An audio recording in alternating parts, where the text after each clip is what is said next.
Welcome to a Legalbytes presentation of the Karen Reed murder trial.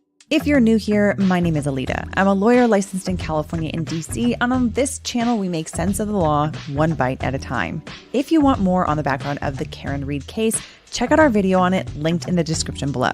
But otherwise, you be the jury. Did Karen Reed murder her Boston PD boyfriend John O'Keefe, or is she being framed by local police who Reed says are actually responsible for O'Keefe's death? Tell us what you think. But in the process, the one rule is don't be a dingus. Remember, everyone comes from their own perspective and opinion, and everyone comes to conclusions at their own pace. Agree or disagree, but always respectfully. Okay, let's get into it. All right, you guys, we are back for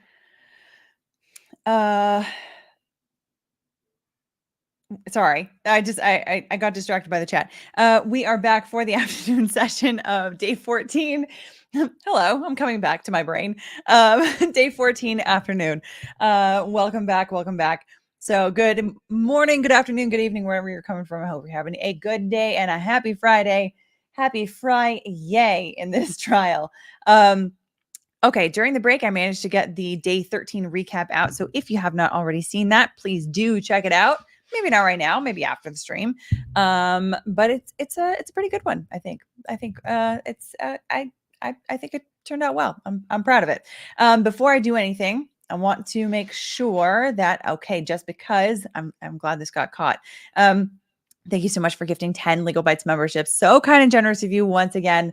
So let's see here. Nicole B, A Potato, Joshua Gray, H. Kreiderman, Carolyn, Jubilee 1989, Liz F. Simu, I hope I'm pronouncing that right, Amber Hamilton, Ryan Capiello, Tammy Ellis, you have all been gifted memberships by Just Because, so welcome or welcome back to Bite Club. I hope to see you guys at our members only live stream at 10 a.m. tomorrow. And also, yes, Ariana 7, can we get a new poll? Did he go in the house or not? Ooh, that's an interesting one. Let's first do the midday poll for guilt or non-guilt, but I think that's an interesting question. So yeah, I think that's a good one. We can add some other polls in between. We just won't have this one going for as long as we sometimes have them. Also, I saw questions in the chat about the Alec Baldwin hearing. I know that today there is a hearing in the Alec Baldwin case. So obviously we're doing this trial right now, so we won't be able to focus on that. But I'll see if I can catch it and get some highlights from it to at least be informed and maybe talk about it a little bit on one of these other streams. But yeah, we are going to be. There's going to be some interesting stuff coming out of that hearing for sure. I know that there's some very important issues about, he's trying to dismiss the whole indictment in the case. So how is the judge going to decide? I have a feeling it's going to be, his indictment is not going to be dismissed. So, all right. I think that is everything else. I will get the poll, the normal poll in the chat, and yeah, this other poll. Yeah, I think at some point during the stream we'll probably get in there. And also, as always, if there are any questions in the chat, let me know. I'll save them and pop them up as soon as appropriate and as soon as possible. And yeah, let's get into it, shall we?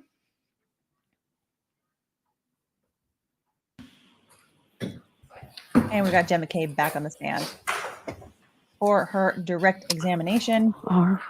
Right. So, Mr. Lally, just before you begin, folks, I neglected to tell you before or during the testimony of Mr. McCabe, and I don't want to keep repeating instructions, but I do want to remind you when it comes to electronic communications, before you can consider them in your deliberations, you must first find that it's more likely true than not that the person who authored or sent the communication was in fact the person identified as doing so. If you do not find it more likely true than not that the person identified as sending the message was the one who sent it, then you may not consider that electronic communication in your deliberations. All right. Thank you, Mr. Lally. Go ahead. Thank you. May I approach? Yes. I'll come off with seats since due. Well, let me.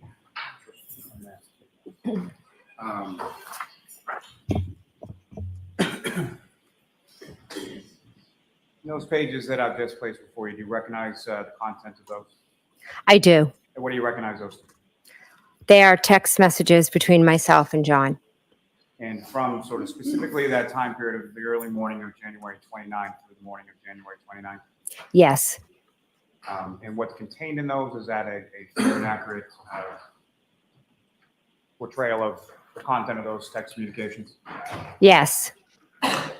Now, with reference to Mr. O'Keefe, this is someone that you knew and you had his information put into your phone as far as contact. Yes. And on prior occasions when you had contacted, or specifically that morning when you had left the waterfall and you talked to him on the phone, you called him, and who answered? You called the contact that you had as John O'Keefe, correct? Yes. Okay, who answered the phone? John. Okay. And then the contacts that you had put in as John O'Keefe called you, and you answered, and who was on the other line? John. Okay. Your Honor, may I approach? Yes. Almost seek to introduce and admit as an exhibit. No objection, Your Honor. Thank you. This is subject to what we talked about in sidebar? Yes, understood. Thank you. That's exhibit 89. All right, thank you. Your Honor, with respect to what's now been marked as Exhibit 89, if I could, with the court's permission, publish that to the jury. Yes.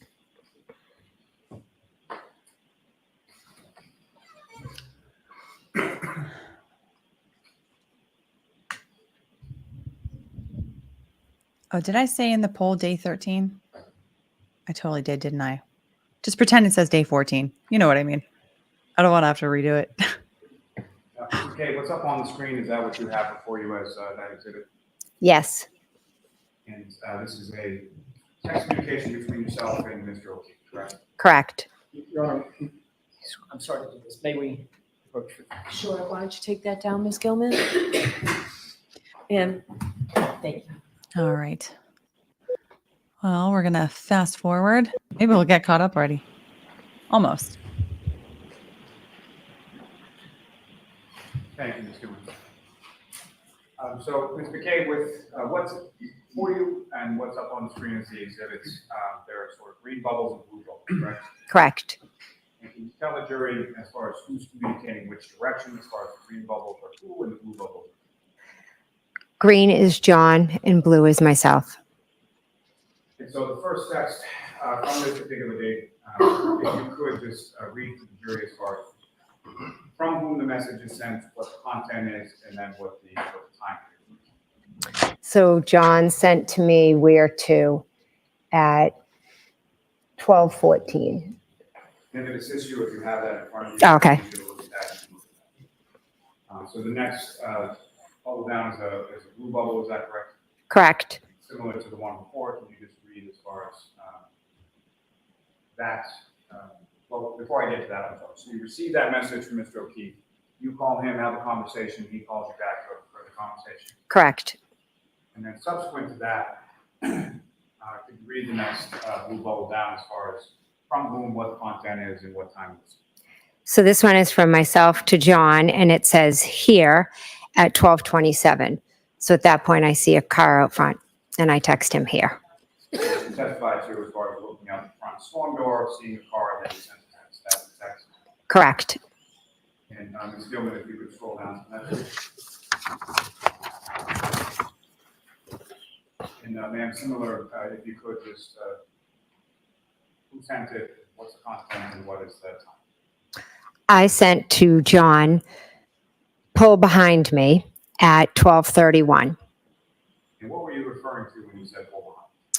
So at this point, the car had moved from the prior spot where I originally saw it.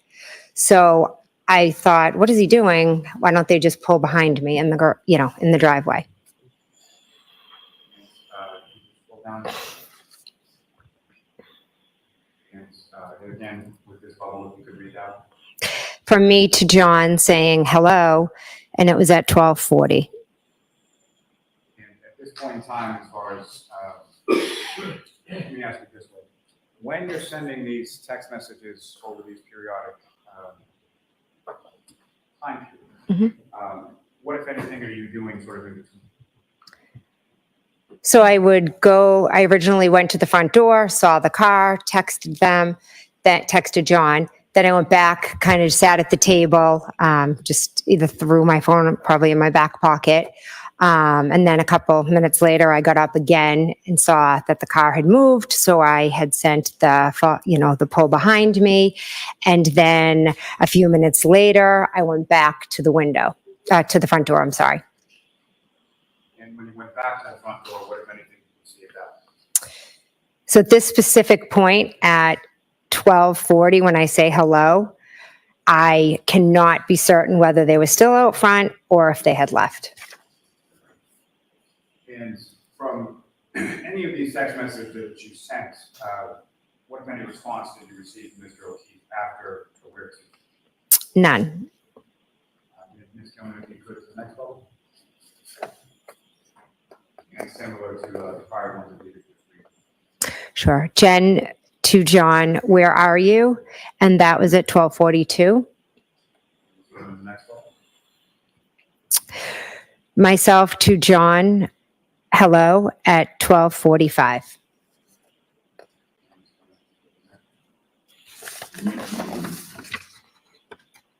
Now, this is later in the morning, and we'll get to that a little bit more in a moment, but at some point you left the residence of Fairview, you went home, and you were woken by something, and then at some point you texted John later on that morning, the 29th. Yes. You know, the next couple of those text messages that you sent at that point, Correct. if you could just, similar to the other ones we Myself to John, please answer at 4:59. Myself to John, Karen is worried. We need to find you at 4:59. Myself to John, please answer so I know you're okay. 5:04. May I approach this retreat? Yes.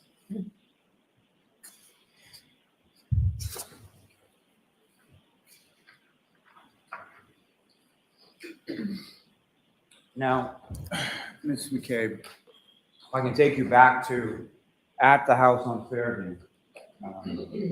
Again, you're sending these text messages and going back to the table and then going back to the window at various times.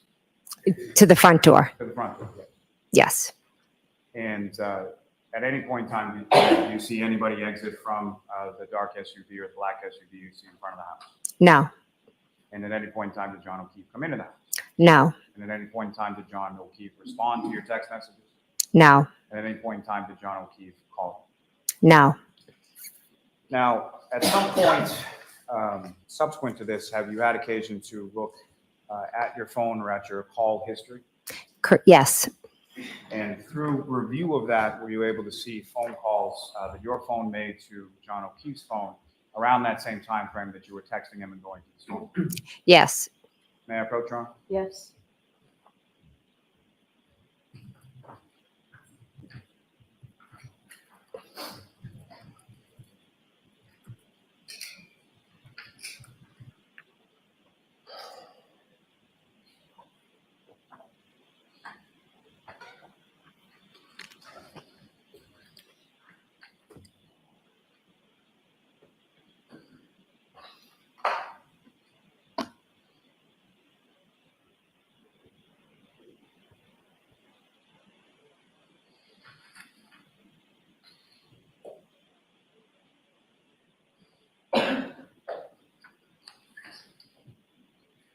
And I'm showing you a 4-page document. Actually, look at it, look up when you finish. And if I could suggest, I think it starts in reverse order from page 4, timing-wise, up through page 1.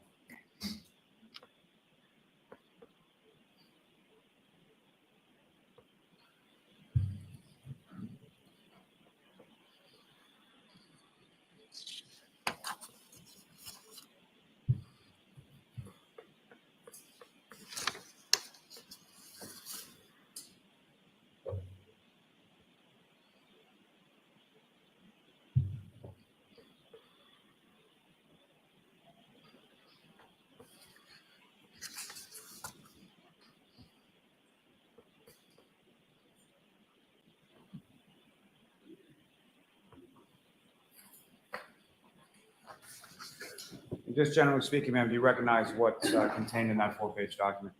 I do. And what do you recognize? The calls between myself and John O'Keefe. And am I correct that it starts in sort of a ascending order as far as the earliest calls are on page 4 and then the most recent are on the first page? Yes. And the phone calls that you were testifying to about before, as far as talking to him on the way from the waterfall to residents at Fairview, did they appear in those? They do. Objection on it. Maybe we push briefly.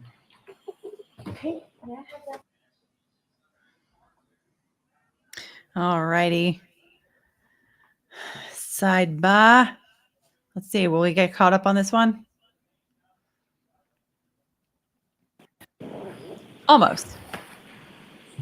A minute behind. So, Ms. McCabe, as far as the first calls that you were testifying about, as far as when you spoke to Mr. O'Keefe on the way from the waterfall to the residents at Fairview, were those contained within those calls? Yes. And, as far as, is there a time that's associated with those calls that you observe in those 4-page documents? Yes.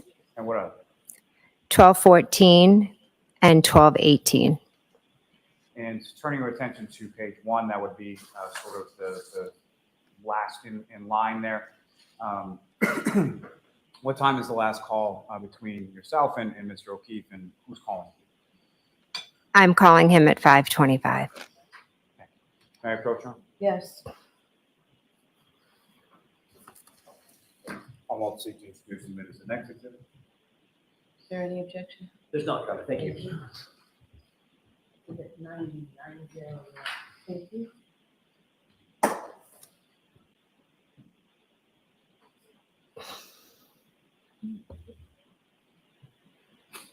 Now, Ms. McCabe, you had mentioned that during the course of the evening, shortly after you arrived at the residence at Fairview, you observed a vehicle outside of your sister's house, correct? Yes. And Your Honor, with court's permission, I would ask to publish with this witness exhibits 71, 72, and 73. Okay.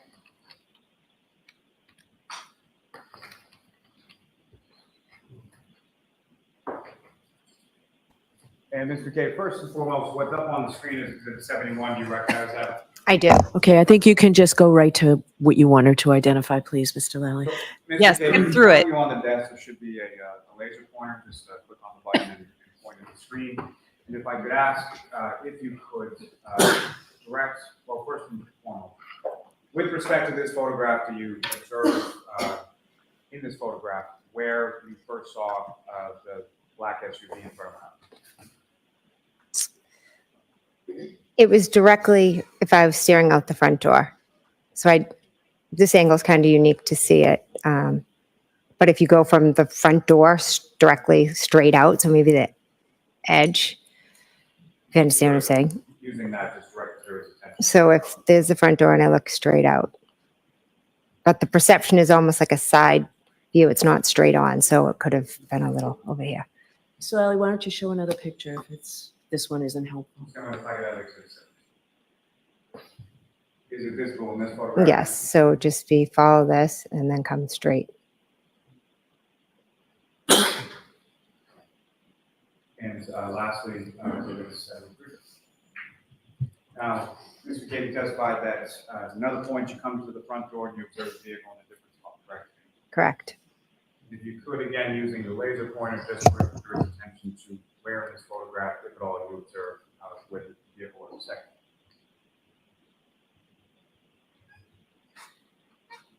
It was right above, right near the flagpole. Okay. Just come in, you can take that.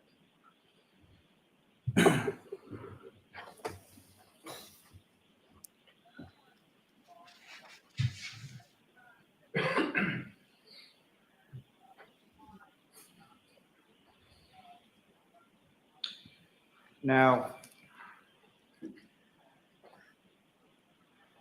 turning your attention to back in the home, at some point you indicated you looked out and didn't see the black SUV there anymore. Correct. And what was your thought as far as where John was or where John had gone at that point? At that point, I thought maybe they decided not to come in. Maybe they got into an argument or maybe Kaylee had called. Did you think much of it at that point? No. Now, you leave the home around what time? Approximately 1:30, roughly 1:30, 1:45. And when you leave, who, if anyone, goes with you?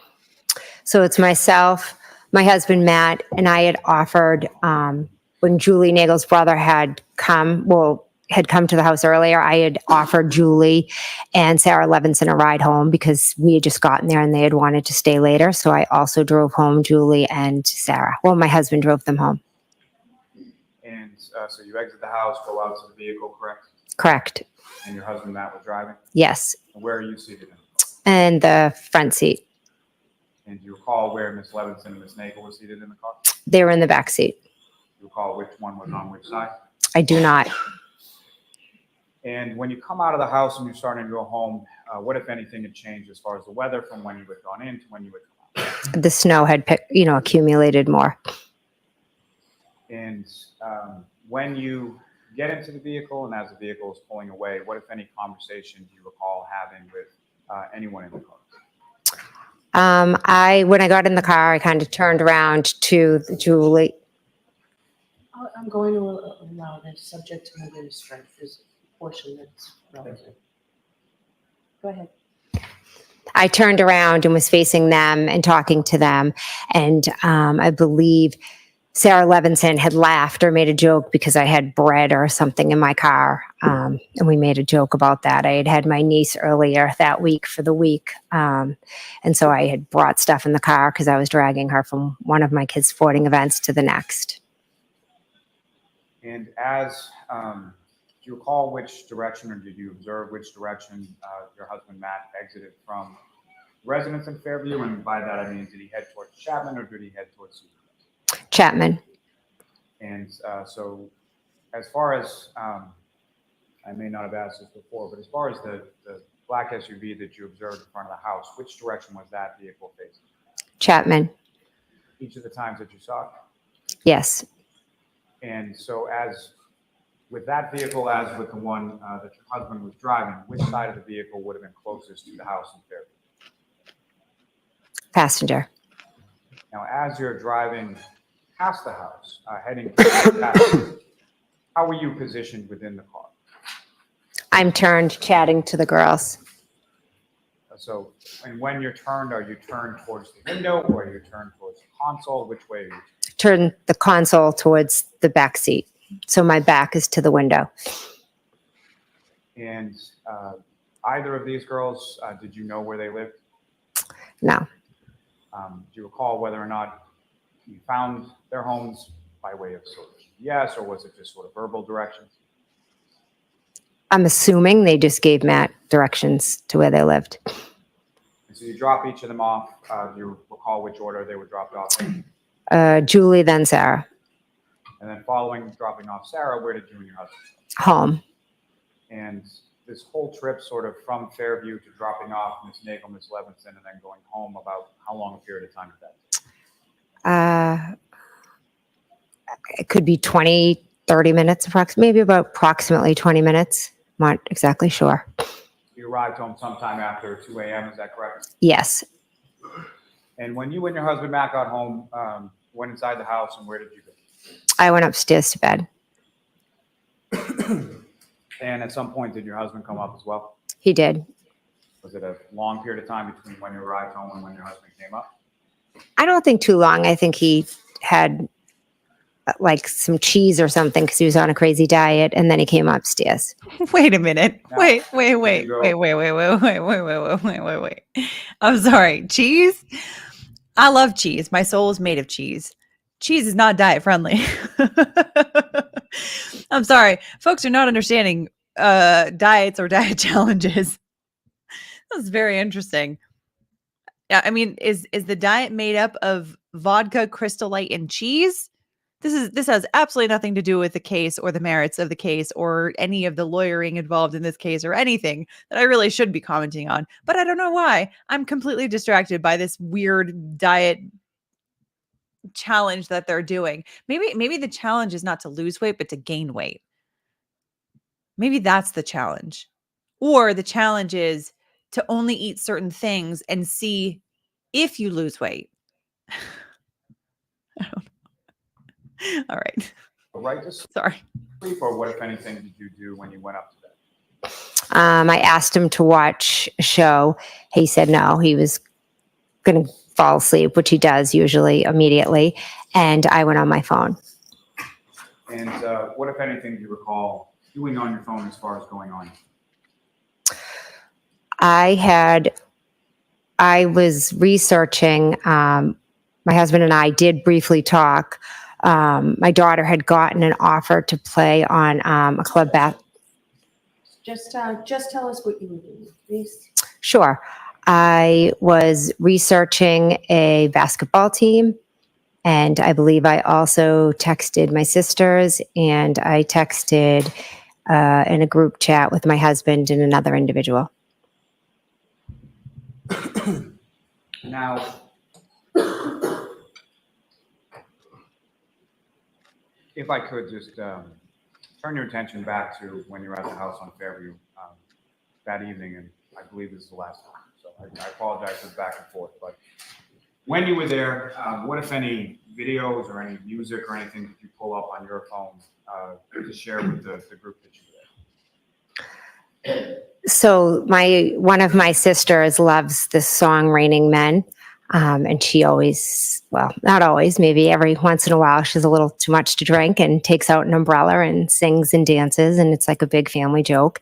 And my other nephew had previously been over and showed me the video from whenever, I don't know if it's the 1970s, of "It's Raining Men." So I just was playing it, showing my other nieces and nephews, and we were just like laughing because they all have umbrellas, and it's just something, it's like an inside family joke. So I Oh, sorry. played that, I think, a couple of times.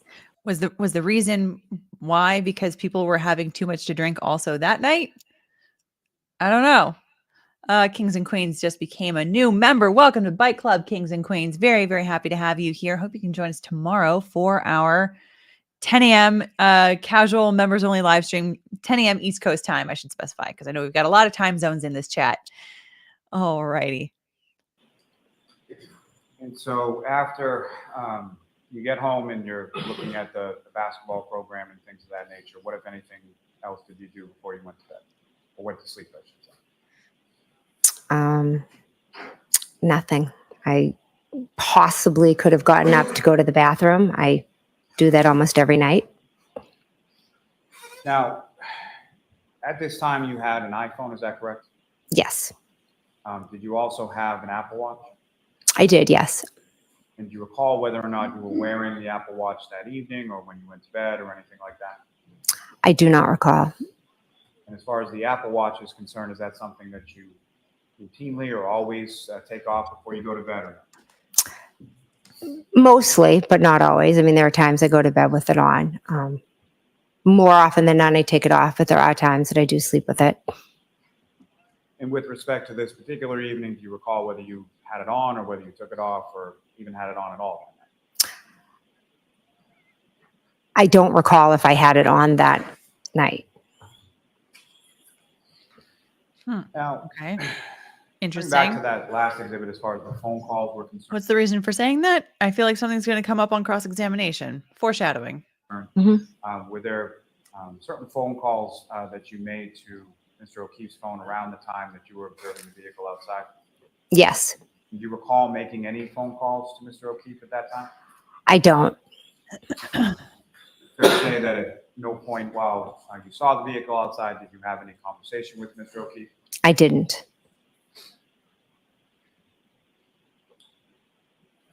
Now, you go to sleep, and at some point later on in the morning, you wake up, correct? Correct. And what is it that wakes you up, and when about was that? I woken up to my phone ringing. And do you know what time it was? 4:53. And according to your phone, who was calling you at 4:53? John's niece. And so that would be John's niece, Kaylee, is that correct? Correct. And how old was she at this time? I believe she was 14. And she had just gotten into Bishop Fien, correct? Correct. She was in 8th grade going in, finishing up her 8th grade year of middle school, correct? Yes. Is that a normal thing, that Kaylee would be calling you at 4:53 in the morning on a Saturday? No. So you answer the call, is that correct? Yes. When you answer the call, who, if anyone, is initially on the other end? Initially, it's Kaylee. And what, if anything, did Kaylee say to you? That John didn't come home and Karen and we wanted to talk to me. And even in that initial call, when you're speaking to Kaylee, what, if anything, do you hear sort of in the background while you're talking? Karen screaming. And could you hear what she was screaming? She was just screaming, Jen, Jen, Jen, Fairly loudly, is that correct? extremely. Now, at some point, does the defendant get on the phone with you? She does. And what, if any, conversation do you have with her at that? She proceeds to scream my name multiple times, and she tells me that John didn't come home, they got into a fight, and that she left him at the waterfall. And how do you respond? I had just woken up. I was confused. I didn't know what she was talking about. I was like, what are you talking about? And then she, told me that they had gotten into a fight and she left him there. And now where is he? And she was just kept screaming my name over and over. And so then I remembered that Chris Albert had still been at the bar. So I thought, well, maybe John walked home with Chris because Chris lives close to the waterfall. And so at some point, that conversation ended and you recall how that ended? I told her that I was going to call Julie and see if John had ended up with Chris. And so you hang up with her, and then what did you do then? I called Julie Albert. And did Julie pick up the phone? She did not. And as you were calling Julie, did you have any conversation with your husband, Matt, around that time? Yes. He, had kind of shot up out of bed when Karen had called. When Kaylee had called because Karen was screaming. And then he was, what's going on? And I said, well, I'm calling Julie because Karen, they got into a fight and I was trying to explain it to him. And he said, what are you talking about? We saw them outside of your sister's house. And at that point, I hung up. And when you hung up, Julie had not answered yet, is that correct? Correct. Now, as far as Miss Reed, is that someone who had your phone number? Did you have her plugged into your phone as a contact before that date of January 29th? No. So never had any kind of conversation with her over the phone as far as a text or a phone call or anything. You didn't even have her information. Correct. And so after hanging up while calling Julie, what, if anything, did you do then? And then I'm not sure if I called Kaylee back or if Kaylee called me back. But at some point you get back in touch with Kaylee, or at least her phone, correct? Yes, I get Karen. I get in touch with Karen again, and I say, Karen, we saw you outside of my sister's. And what was her response to that? She told me that she didn't remember going there, and then she started yelling, Jen, Jen. And then she was saying, did I hit him? Could I have hit him? And then she proceeded to say that she had a cracked taillight. And this is while you're still in your home and you're in your bed, correct? Correct. And what was your response to that? I thought she was honestly just talking crazy. And then she said, oh my God, I left him there. She was extremely irrational. She said that it told me again that they had gotten into a fight. So now she was just kind of all over the place, just screaming. She was very hard to understand. So my brain started going, okay, well, if she left him there, where could he be? Who could he be with? And as you're going through that sort of process, what did you do next? So then earlier in the night, there was another individual who we had been in contact with, or my husband had been talking to, and he had mentioned that he was going to meet up with John at Waterfall as well, but he never ended up coming. I knew he was at a house close to Fairview, So I thought, well, maybe if they got into a fight, like John might have texted this individual and maybe he just ended up on his couch. Who was that individual? Tom Beatty. And who was Tom Beatty in relation to, how did you know? He has 2 daughters that are the same age as my daughters. One of those daughters, at least around the same age as Kaylee. Yes. And so, based on sort of that process, thought process, and what you're doing, what did you do then? So then I start calling Tom. And at any point in time that you call Tom, did Tom pick up the phone? Did you speak with him? He did not. And so, following that, what did you do? So I know at some point I was starting to call John. My husband was as well. At that point, I get up and I'm like, okay, well, got to go out and look for him. And in my head, I was thinking I'll drive over to Tom's and maybe he's there. I then go downstairs. Matt gets up. He's starting to get dressed. I go downstairs. I make a coffee. And I'm not sure how much time passed, but then all of a sudden I hear screaming out front. Now, if I could just take it back for a second, as far as a decade or so that you had known and been friends with John O'Keefe, with his either his niece or his nephew or both home, is him not coming home? Is that something that had ever happened before? You were ever aware of before? I was never. Ask it differently.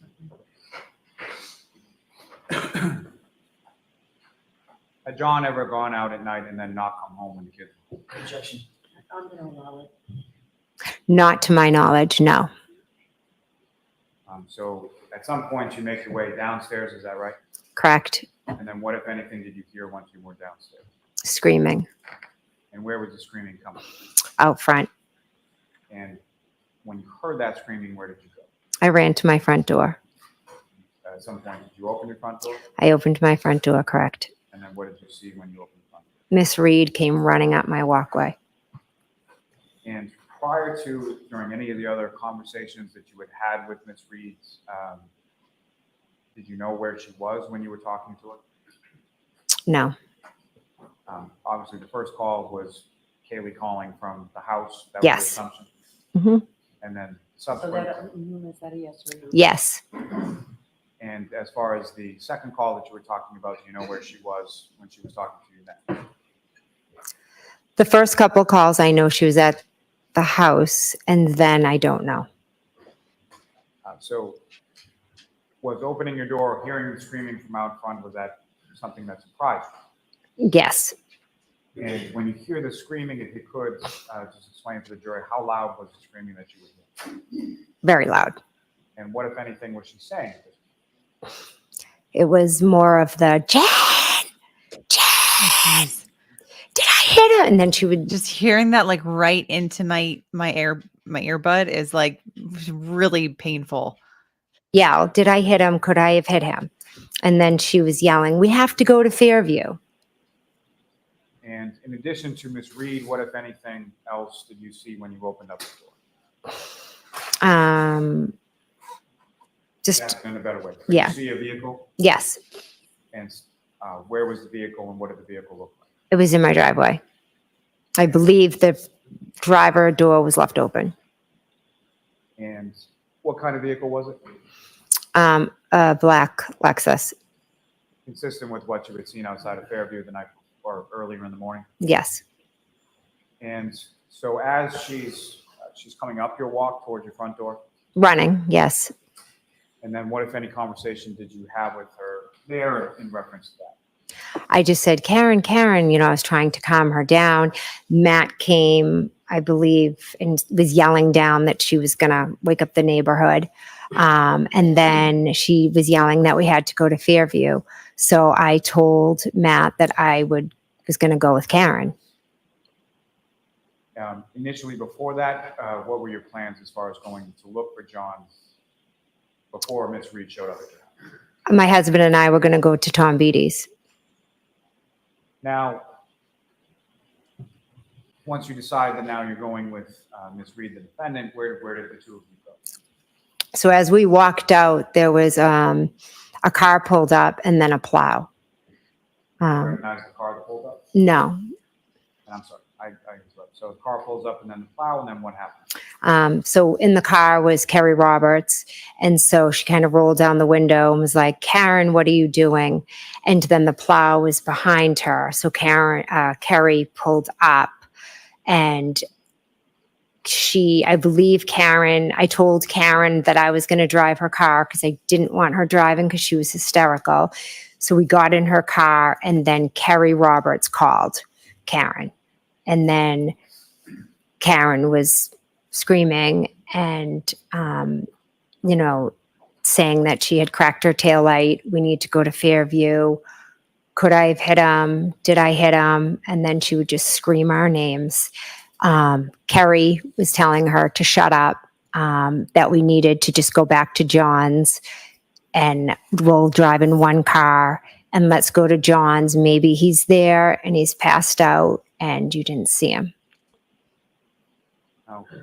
When you open up the door initially and you come outside and you see the defendant out there screaming and all of that, again, with respect to the weather, what was the weather at that point? It was like dark and it was almost like a whiteout. And so you get into Ms. Reed's vehicle, correct? Yes. And you're driving that vehicle from your house to Meadows Ave, is that correct? Yes.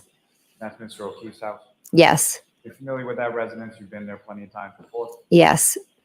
Now, with respect to Kerry Roberts, did you know Kerry Roberts prior to this morning of January 29th? I had met her once before.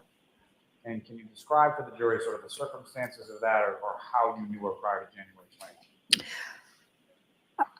29th? Way back when, after John's sister and brother-in-law died, I would have Kaylee a lot and Kerry would have Patrick. And one day John said, I get a discount at Reebok. I'm going to take you guys for sneakers, get all your kid sizes. So he took Kerry and myself and we went to Reebok and bought sneakers for all my girls and me. And then he took Kerry and I to the hillside for lunch just to thank him for, helping, because that's what he did. Now, was Kerry Roberts... Really quick, this is a question that I should answer sooner rather than later. John Smith, why isn't Jen saying KR had an argument with JOK? Hearsay. Because that's an admission by a party opponent. So that's an admission by Karen Reed, or it's a statement against her interests, I suppose, to have said that they got into an argument, because that it supports the idea, at least to a small extent, that she could have killed him out of some sort of like sudden rage or what have you during that argument. So that's why it falls under an exception. Someone that you had as a contact saved in your phone, had you ever texted her or called her or talked to her over your phone before? No. So you indicated that Ms. Roberts then calls Ms. Reed's phone while you're in Ms. Reed's car, correct? Yes. Now, as far as that, Ms. Reed's phone, was that similar to your phone the earlier in the morning? Was that hooked up in any way or matched or paired with the vehicle that you were driving? Yes. So fair to say you could hear both sides of the conversation as far as Ms. Reed talking next to you and then obviously Ms. Roberts on the other end? Yes. So the conversation that you were talking about as far as Ms. Roberts saying, shut up and we're going to Meadows Ave and all of that, you could hear Ms. Roberts saying that? Yes. Now, the vehicle, when you get into the defendant's vehicle, she pulled in straight into your driveway, is that correct? Yes. So fair to say you had to back out of the driveway, correct? Correct. Now, when you were operating Ms. Reed's vehicle in reverse, what, if anything, showed up in sort of the center console area of that vehicle? I do not remember. I don't know. Do you recall anything as far as a camera or anything like that? I don't remember. He's definitely he's fishing for it. He definitely seems like he's leading here. Was there like a camera? Did it have like this kind of detail or like that kind of detail? I don't remember. You back the vehicle out of the driveway and you proceed to Meadows Ave, correct? Yes. And about how long a drive is it from your house to Mr. O'Keefe's? Approximately 5-6 minutes. And When you get to Mr. O'Keefe's house, where do you park? I pull in the straight in the driveway. And after you pull into the driveway, at some point you all get out, correct? Yes, Do you recall who pulled in first as far as who was in front of who on the way to Meadows, yourself or Miss Roberts? I believe I was in front. You would have pulled into the driveway and parked, and Miss Roberts would have pulled in and parked behind you, correct? Yes. And so after the three of you get out of your respective vehicles, what happened then? Karen brings us to the back of the car and says, look, see, I have a cracked taillight. And where on the vehicle was she directing yourself and Miss Roberts' attentions? The back right. So the passenger side, rear part of the vehicle. Yes. And when you looked at that area of the vehicle, what could you see at that? I saw that there were missing pieces, but there was also snow covering it. And Karen was screaming, look, look. And then Kerry was screaming back at her. It was very chaotic. So I didn't stare in depth, but what I can tell you is I saw missing pieces from the taillight. And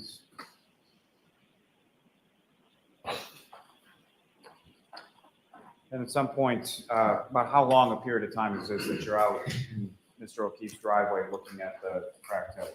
Not long, because then Kerry's, yelling at her, telling her she's crazy and that she was driving around drunk and she could have hit anything, and kind of rushes us to go into the house to look in there for John. Your Honor, with the court's permission, I would ask if I could publish on the screen what's been marked as exhibit number 2. Okay.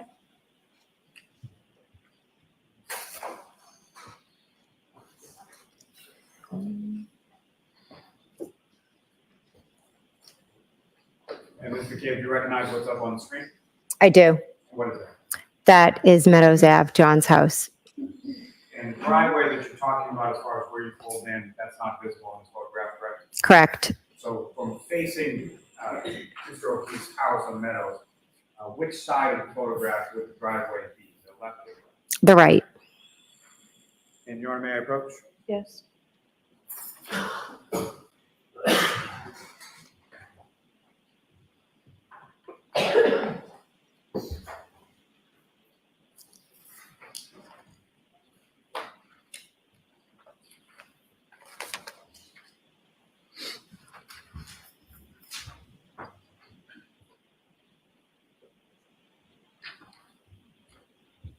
And just showing you another photograph.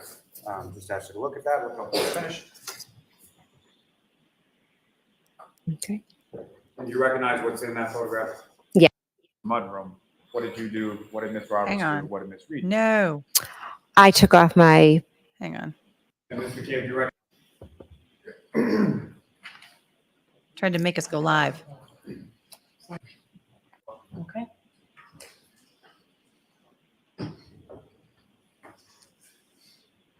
Mr. McCabe, with reference to what's up on the screen, is that the photo that you just had before you?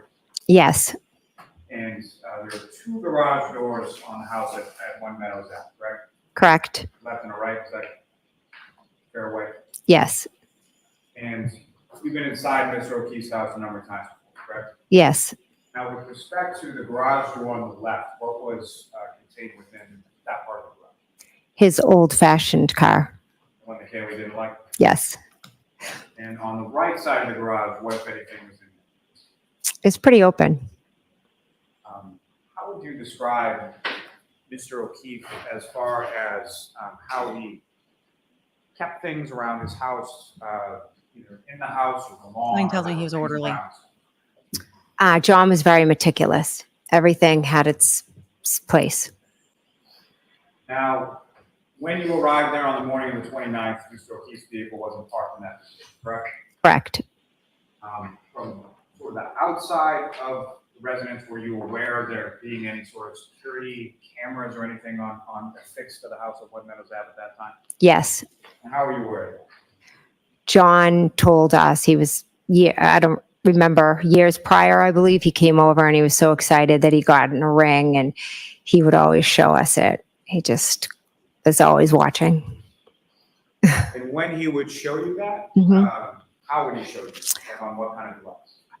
On his phone, So he had the ring application hooked up to his cell phone. yes.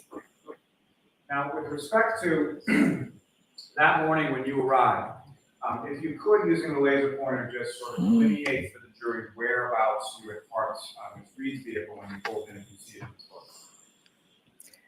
photo. So it would be right there because John's car was further over So Mr. O'Keefe's car was further over toward the fence. towards the fence, yes. And so when you arrive there, you're looking at the taillight, and at some point you go in the house, correct? Correct. How did you get into the house that morning? The right garage door was open.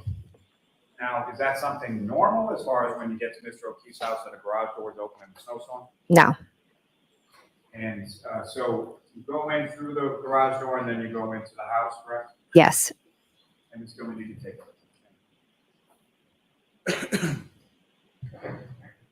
So, Ms. McCabe, if you could describe to the jury sort of how you, when you come into that right garage door and you start to go into the house, what is it when you see when you first come into the house, and what is sort of the layout of Mr. O'Keefe's house? You walk in from the garage and there's a mudroom.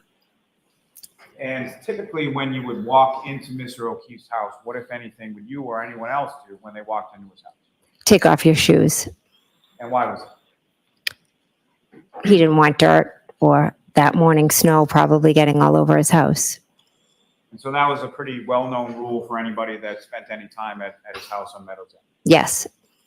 And so when you and Ms. Roberts and Ms. Reed walked into the home that morning into the mudroom, what did you do? What did Ms. Roberts do? What did Ms. Reed do? I took off my boots or shoes, whatever I had on. Carrie Roberts took off. Karen just ran straight in the house. You and Ms. Roberts both took off your shoes, and Ms. Reed then just walked in the house with boots or shoes or whatever. Who cares? Are you trying to say that like Karen was disrespectful to his house or something? She was wearing on. Yes. And then once you get into the house, where is it that the three of you went respectively once you got in? We all dispersed. I looked in the TV room where there is a couch. Then I kind of walked through a dining room, and then I peeked into a living room. I went upstairs. I looked in John's room. Carrie was also running around different rooms. And then I went into Kaylee's room. And during this time when you and Ms. Roberts are sort of going around room to room, what was the defendant? I'm not sure. When you see her doing the same thing that you would do? No. Now, with respect to when it at least peeked into John's bedroom, is that right? Yes. What, if anything, did you note about the bed when you looked? It was made. And so then you go into Kaylee's room and check on her, correct? Yes. And at any point in time, did you see Patrick at any point? No. And were you aware of where Patrick was, or did you know at that point? At that point, I believe Kaylee told me he was at a sleepover. So you have some conversation with Kaylee, is that right? Yes. And about how long a conversation did you have with Kaylee? Probably about a few minutes. And when you left from Kaylee, what is it that you said to her as you were leaving? Objection. I promised Kaylee. I promised Kaylee that I would find John and everything was going to be okay. So after that, where did the three of you go from there? After that, the three of us got in the car and we drove to Fairview. And when you say you got into the car, which part of it came? Carrie's.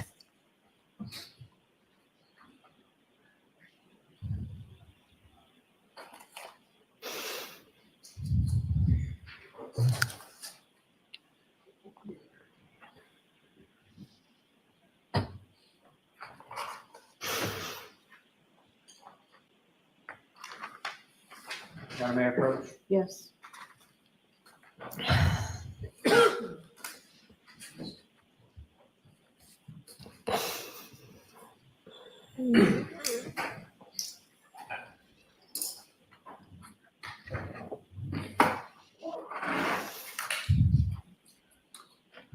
Okay, I'm showing you two photographs again. If you could just look at those and look up when you're finished.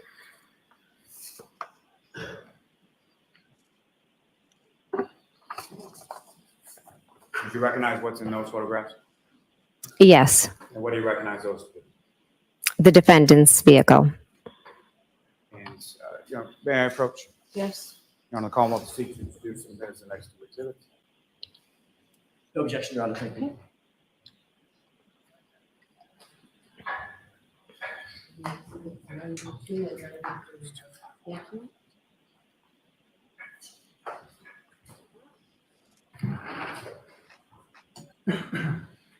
Your Honor, with the court's permission, if I could publish the jury as well.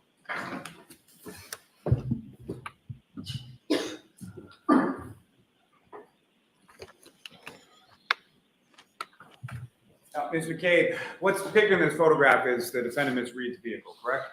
Correct. And in sort of focus here is the right rear passenger side of that vehicle, correct? Correct. And the tail light, if you could, with the laser pointers, just direct the jury's attention to where you observe that.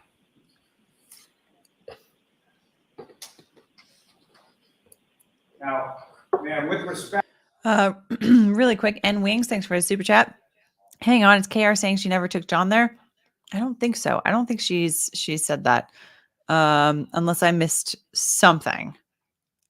Back to what's depicted in this photograph as far as any damage that you observed to this taillight area on the rear passenger side, is that consistent with what you observed in the driveway at One of Meadows Ave when the defendant was showing? Correct, minus the snow, etc. And Ms. Gilman, if I could have the next exhibit.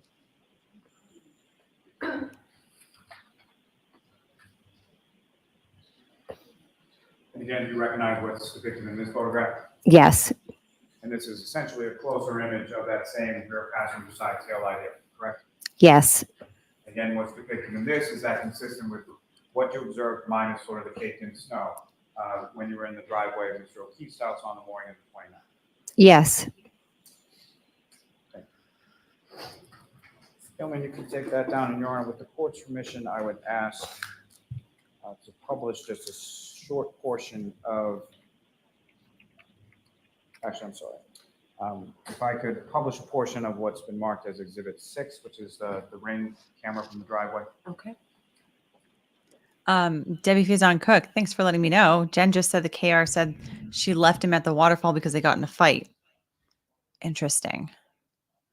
Ms. Gilman, if I could have video number 154 from the driveway. Because that's not what Karen Reed has said elsewhere.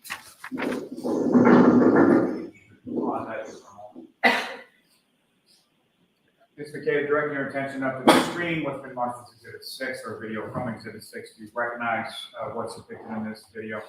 I do. What do you recognize? That's myself getting out of the car at Meadows Ave. Is that essentially where you parked Ms. Reed's vehicle when you pulled in? Yes, If you could, just direct the jury's attention with the laser pointer as to where Ms. Reed's vehicle is that you parked, and if you see Ms. Roberts' vehicle. that is Miss Reed's, and that would be Miss Roberts. And as far as the right garage door that you entered into the house, if you could direct the jury's attention to whereabouts that would, I know it's not on the video, but where would it be? Walk straight. Someone, if you could run this in its entirety.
Ms. McCabe, what was depicted in that video, is that consistent with what you observed, the weather conditions to be around the time that you arrived at Mr. O'Keefe's house? Yes,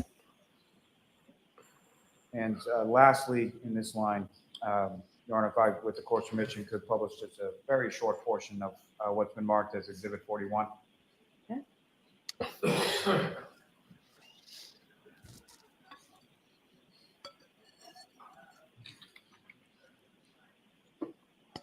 Gentlemen, if I could ask you to fast forward this to about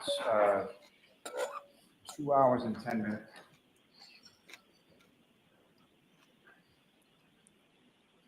Maybe you could play from there.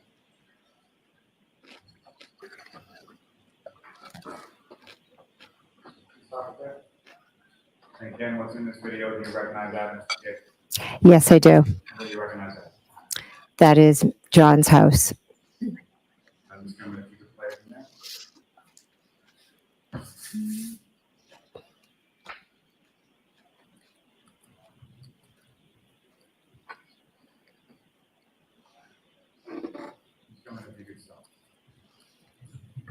Now, what's depicted in this video, sort of the screen directly in front of you, do you recognize what that is? Yes, What do you recognize as? John's driveway. As far as what, if anything, do you observe in John's driveway? John's car and Karen's car. And where, if you could, using the laser pointer, just direct your attention to where is the defendant's car and where is Mr. O'Keefe's? Mr. O'Keefe's car and the defendant's. And where you observe the defendant's car to be, is that essentially where you parked it at that time? Yes, Now, may I have a moment? Okay.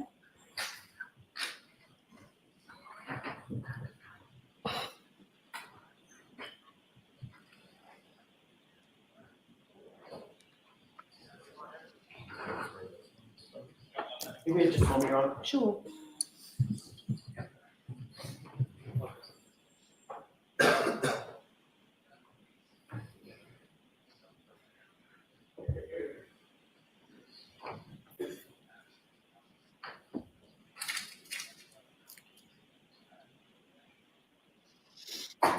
I'll see counsel at sidebar for just a minute. All right. Sidebar. Just want to tell, I appreciate council trying to work together for this. It's probably going to take too long, so we're just going to make do. We've had enough interruptions today. So. Now, Mr. McCabe, as far as what you observe from what you can on the screen right now, the condition of the passenger side taillight, is that consistent with what you observed when you parked the vehicle there sometime earlier that morning? it's kind of hard to see from this distance. And just, if you could, lastly, just with the laser pointer, direct your attention to where in the video you see the rear passenger side taillight. Just go and you can take that.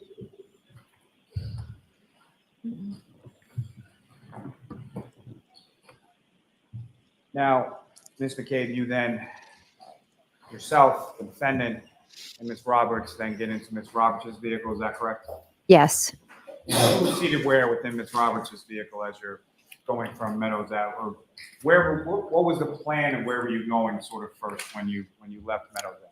we were going to Fairview And why were you going to Fairview? because Karen kept screaming, we need to go to Fairview. Now, who was seated where within the vehicle when you did it?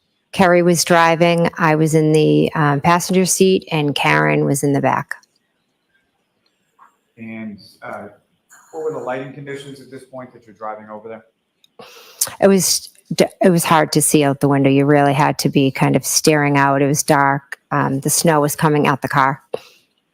And as you're making that drive, or as Ms. Roberts is making that drive from Meadows Ave to Fairview, about how long a drive is it?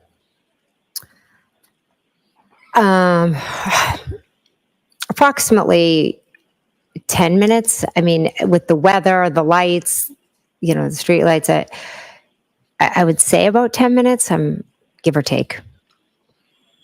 And as far as During the drive from Meadows Ave to Fairview, what's going on inside the car over the course of that ride? Karen is in between us, like from the back, kind of pushing up in between Carrie and myself.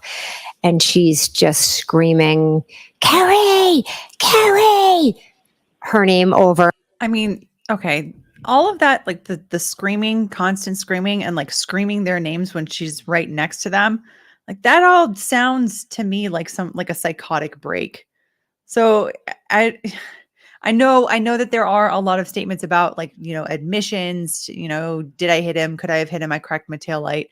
And then there's also the other statements, by the paramedics. Well, the statements that the paramedics alleged that she made saying, I hit him, I hit him, I hit him. So it's I don't know, but like all of this just sounds like a wild psychotic break. And over my name over and over, and repeating certain phrases. Could I have hit him? Did I hit him? Carrie is yelling at her to shut up, to sit back, to buckle up, to look for John. And while this is going on, what, if anything, are you and Ms. Roberts doing in the front seat of the car? We're just, she's slowly driving and I'm just peering out the window looking for John. I mean, it was a crazy situation. She's screaming, he didn't come home. Could he be walking home? Where is he? So we're just looking out the window, looking for John. Now, during the time that this is going on and Ms. Reed is sort of screaming in between you, was that continuous, or what, if anything else, did you see her doing in the back seat while you were going from Meadows Ave to Fairview? I didn't see her doing anything. She just continuously screamed that. And then as we got by different landmarks, she then started, screaming, asking if John could be at certain people's houses. And whose houses was she asking if John could be at? If she could be at Bella's house. Referring to the directions that you had provided the night before? Correct. And so that would have been, Bella was a child who was around the age of Kaylee and your daughter, correct? Yes. And there have been some. Jerry Roth, how is Lally getting away with leading so much? Well, you tell me, how closely are you guys paying attention right now? Is this riveting testimony? Are you on the edge of your seat? Are you feeling a little bit bored with this testimony? If you're feeling bored, there's a good chance that the jury's also bored. Keep in mind that the attorneys also have a tactic for when to object, when not to object. So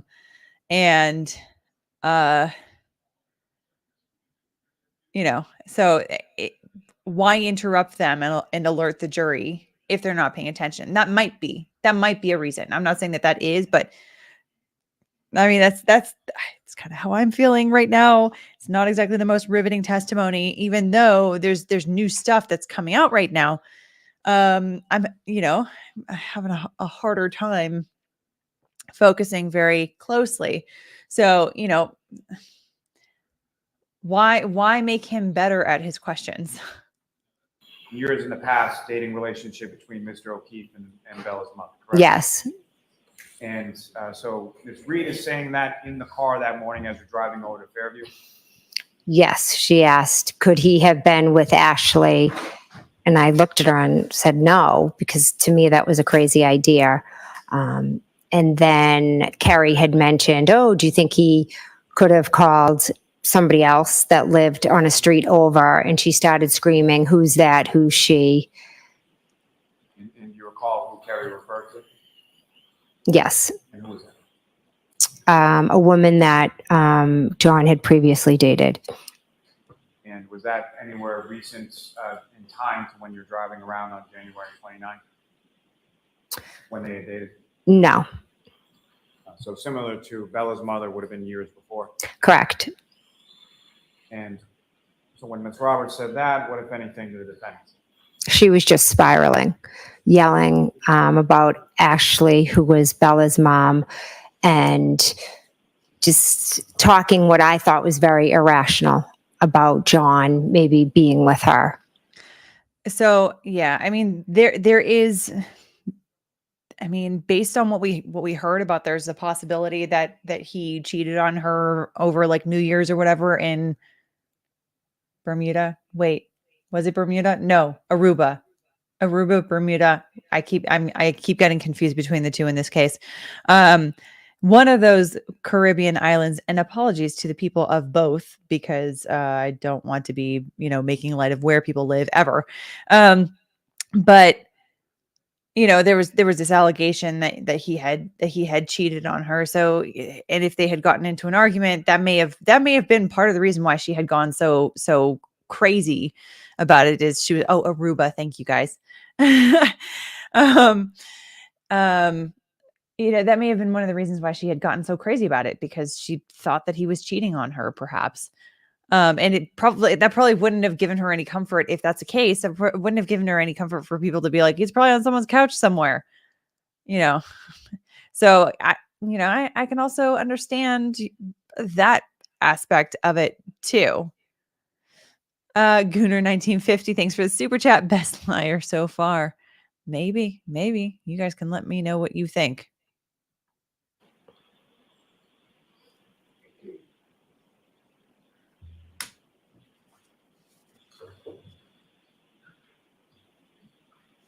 So you're looking around outside of the vehicle as the vehicle is going down towards Fairview, is that correct? Yes. And you recall how it was that Ms. Roberts came about coming to Fairview similar to the night before? Did she come in from the Chapman side or from the Cedar Crest side? Chapman. And as the vehicle turns from Chapman onto Fairview, what, if any, conversation was going on at that point? Well, Bella lives on that street, so that was when that conversation was being had. Also, just a continuation. It was just like continuous screaming of our names.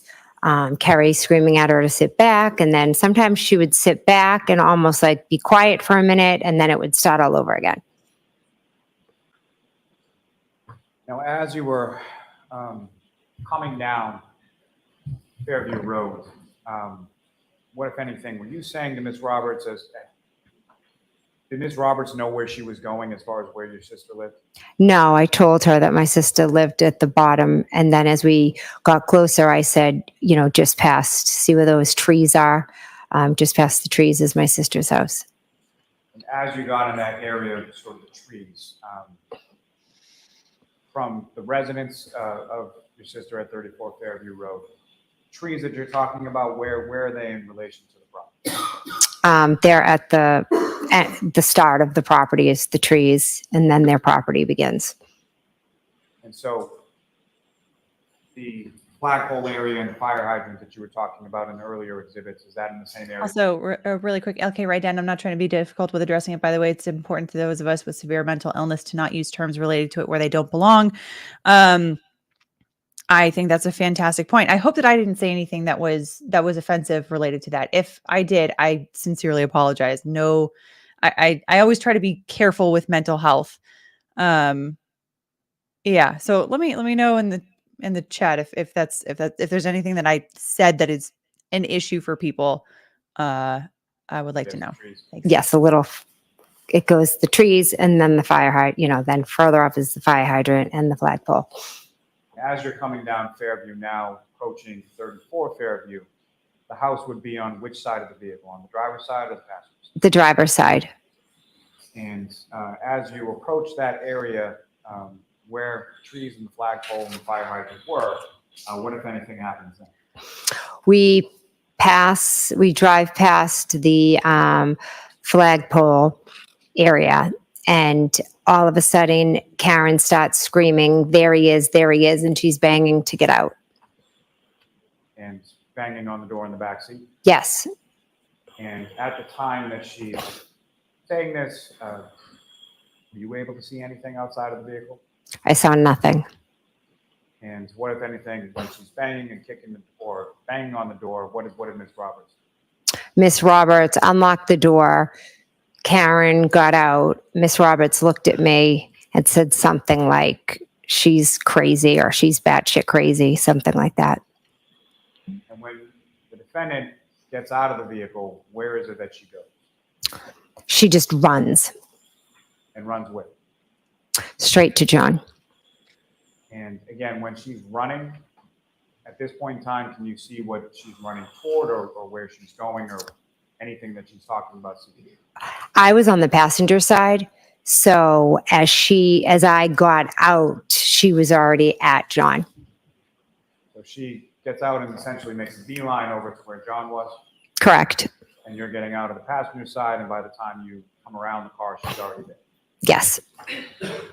And when she gets over there, what if anything, could you see at that? She straddles John and she lifts up his shirt, and then she lifted up her shirt and went to lay on him. And Miss Roberts went over and she was removing the snow from his face. Let me take a step back from that just for a moment. And Your Honor, with the court's permission, I would ask to publish just a portion of what's been marked as Exhibit 12. Okay.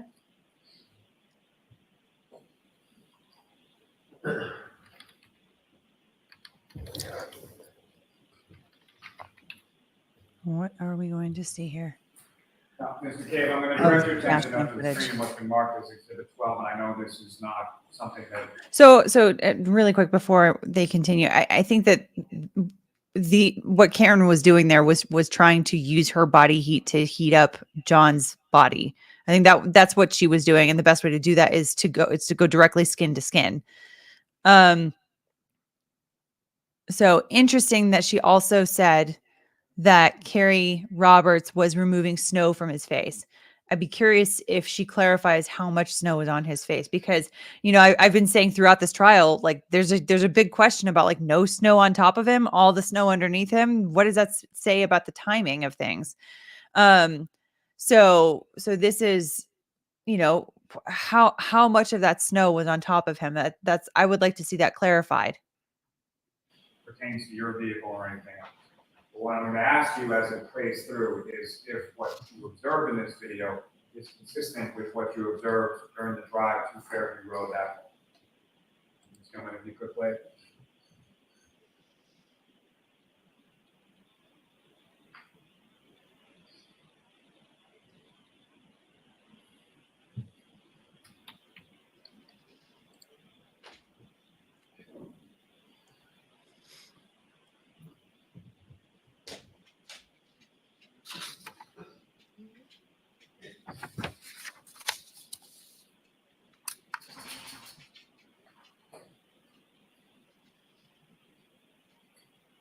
As this video is running, Mr. McCabe, if I could just ask, what you see in this video, is that consistent with sort of the lighting and the conditions weather-wise that you observed when Ms. Roberts was driving from Meadows Ave to Fairview? Yes.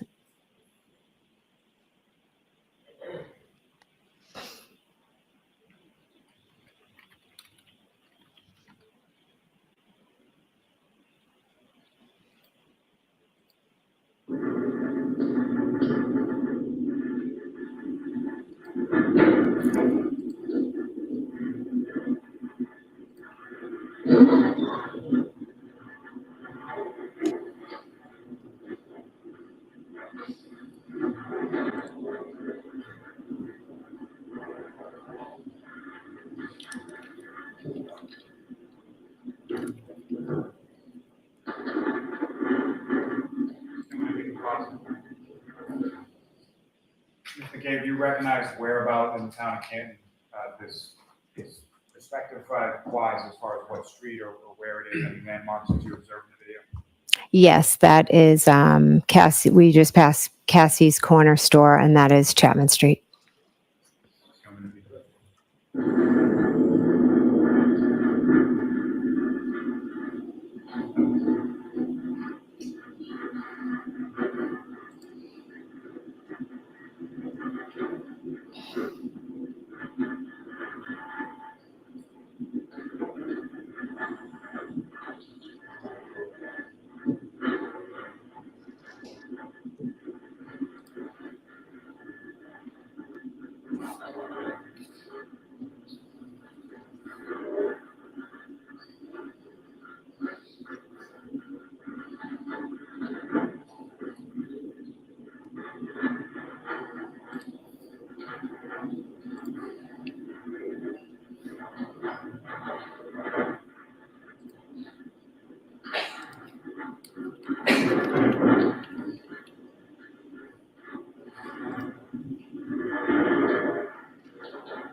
really don't need this much footage of people driving.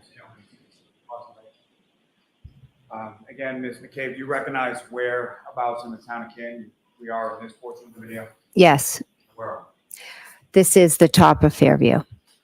So this will be from Chapman coming on to Fairview, is that correct? Correct. And prior to that, along that ride along Chapman, is that the period of time you're looking out the window and trying to see if you can see John on the side of the road? Yes, but we didn't drive that way. You came from the other direction? Yes, You would have been taking, instead of a right onto Fairview, you would have been taking a left onto Fairview? yes. And just come in if you could.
Now, what's up on the screen and what you just observed as far as the drive down Fairview, is that fair and accurate portrayal consistent with what you observed and Ms. Roberts was driving down that morning? Yes, And at this point in time, as you're coming sort of down the hill from Fairview, is this the point that the conversation occurs as far as Bella's mother and prior dating relationships and things like that? a little bit more towards the top of the street, So Bella's mother lives more closer to the top by Chapman? midway down, yes. Ms. Gilman, if you could.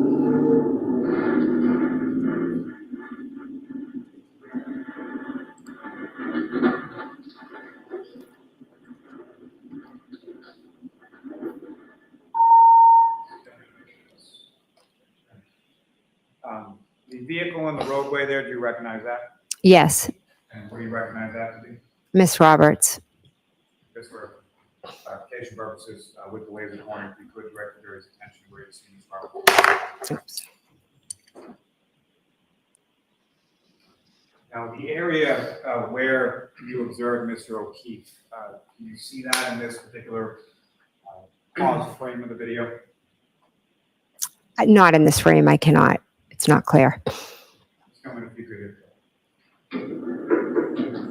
You see that area now? Yes, You could, using the laser pointer, just direct the jury's attention where.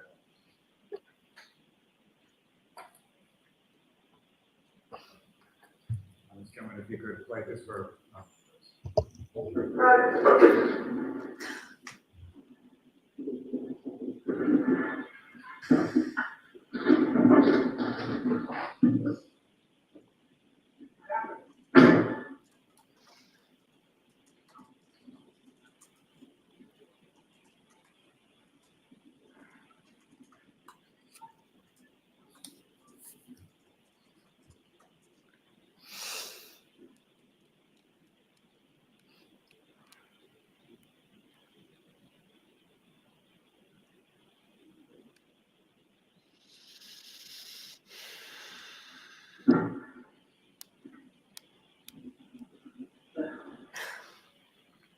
Do we have drug problem? Does he do drugs? Does he do drugs? Huh?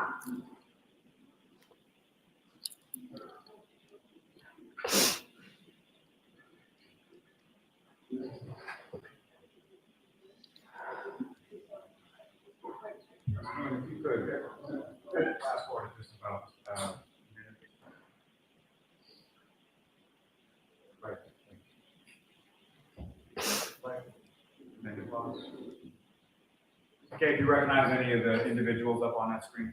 yes. And if you could, with the laser pointer, direct the jury's attention, who do you recognize and who do you recognize that? Carrie Roberts, myself, Karen Reed. Thank you. Someone you can take that.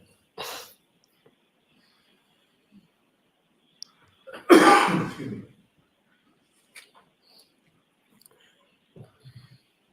Now, Ms. McCabe, if I could just take you back to when you arrived there. You indicated Ms. Reed goes over to Mr. O'Keefe, Ms. Roberts. What is it that you were doing at that time? I got out of the car and I came around, and for a second or two, I completely just froze. I couldn't believe what I was seeing. And then Carrie and I made eye contact, and I called 911. And Carrie was asking me to go to the car and get, she was yelling to get towels or blankets or something out of the back of our car. Is that why the back of the car is opened up in the video that we just saw in reference to Ms. Roberts' vehicle? Yes, Did she direct you sort of where to go within the vehicle to find the blankets or the towels, wherever it was? yes, Now, you called 911, you spoke to the operator and told them essentially where you were, correct? yes. Now, as far as that initial, what you saw, that you froze and couldn't believe what you saw, can you describe to the jury what it was that you saw? I saw Carrie wiping the snow off of John's face, and I could not believe that that was John laying there. And how was John positioned, or how was his body positioned when you saw him? He was just laying flat on his back. And as far as the snow Ms. Roberts was wiping off his face, was there any other snow on his body at that time? Yes, And if you know about how much? there was enough that his body was covered in snow. And could you tell at that point how far Mr. O'Keefe was from the roadway as far as Fairview Road was concerned? I mean, I remember kind of a little ways in. I don't know exactly. So she did testify now that his body was covered in snow. Okay. So there's some evidence out there on like where his body was in relation to the snow. Okay. Fair enough. And we've got a lot of questions to go through. Let's keep going though. And so you make that call to 911, and what is sort of going on with respect to Ms. Roberts, the defendant, and Mr. O'Keefe while you're on that 911? So I run the blankets over to Miss Roberts, and she's kind of lifts him up, put the blankets underneath him, and she's screaming at Miss Reed to get off of Mr. O'Keefe. And they're kind of yelling back and forth. Karen's screaming, "Is he dead? Is he dead?" I, at some points, walk over towards the car, Carrie's car, to get away because they're so loud. And I was trying to be calm and get help there for John as fast as possible. Carrie starts yelling about doing CPR. She tells Karen to do mouth to mouth. Karen's yelling because as they start, blood starts coming out of John's mouth. As far as the CPR, that's what you're talking about? Yes, So during this time, the defendant's yelling and you're on the phone with 911, correct? yes, So you're trying to back up or distance yourself a little bit so that you can hear what's going on with the 911 operator and they can hear you. yes. And after you complete that 911 call, what's going on at that? I go over, and at that point, Carrie asks if I can take over doing the compressions. And did you do that? I did, yes. And at some point after you call 911, to either police or fire or someone responds and arrives on scene. Is that correct? Yes. Do you know about how much time it was in between when you hung up with 911 and when the first responders start to arrive? From when I hung up, maybe a few minutes. I'm not exactly sure. And do you recall whether or not it was police or fire or who showed up first? Police. And is that the officer that was in that video or that cruiser that was just up on the screen as the last to see? I didn't see the officer, in the video, but I know it was Officer Sarif was the first officer to arrive. And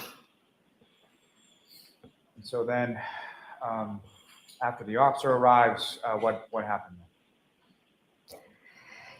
He was trying to figure out what had happened. Karen just ran around screaming, my name, Kerry's name. Is he dead? Is he dead? It was on repeat. Could I have hit him? Did I hit him? More officers started to arrive. The EMTs, they began to work on him. And while by him you mean Mr. O'Keefe. Yes. And Mr. O'Keefe's still on the ground and they're working on him there, is that correct? Yes. And could you see anything about sort of what they were doing or what was going on with that? No, I just saw a bunch of them around Mr. O'Keefe. And then what happened then? More officers began to arrive. Miss Reed just continued to run around screaming. As more officers and EMT arrived, they asked what happened. One EMT asked, I'll allow it. one EMT had asked, his name, his age, things like that. If she knew what happened, Miss Reed stated that she hit him. Besides running around saying, I hit him, did I hit him? I think that's different than what she's testified before, isn't it? What Jen McCabe has testified before.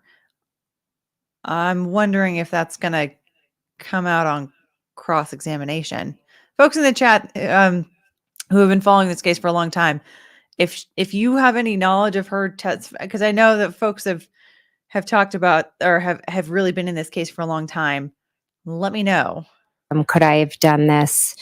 Is he dead? Is he dead? At one point, one of the police officers put Miss Reed in the back of her cruiser, and he asked for myself to go over with her, and Kerry came over with us as well.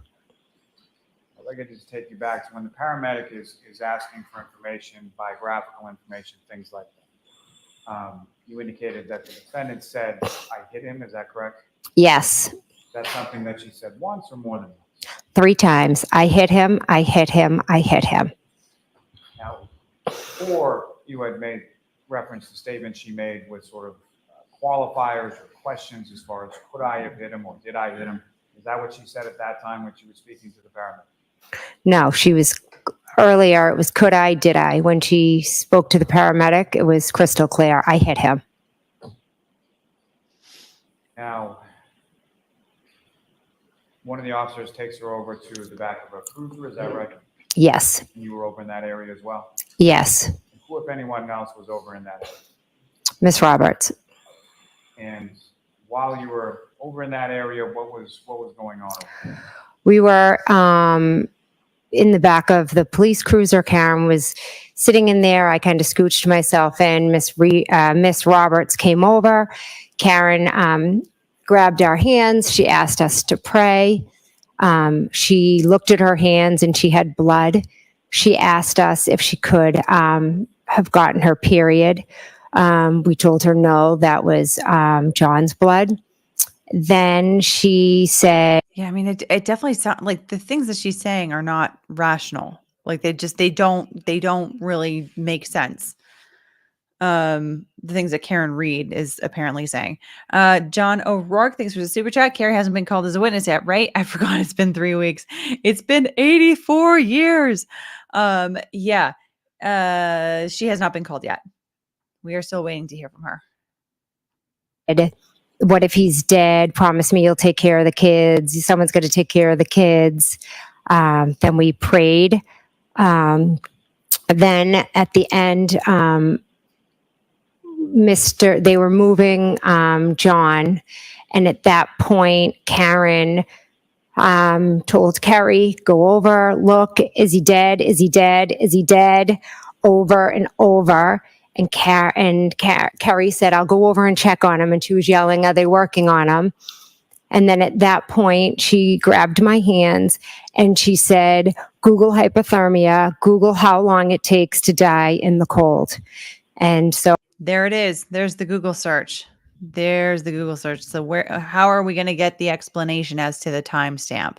I know I've heard that the prosecution has basically argued that there's some sort of like backdating thing on the timestamps that can happen with Google searches or something along those lines.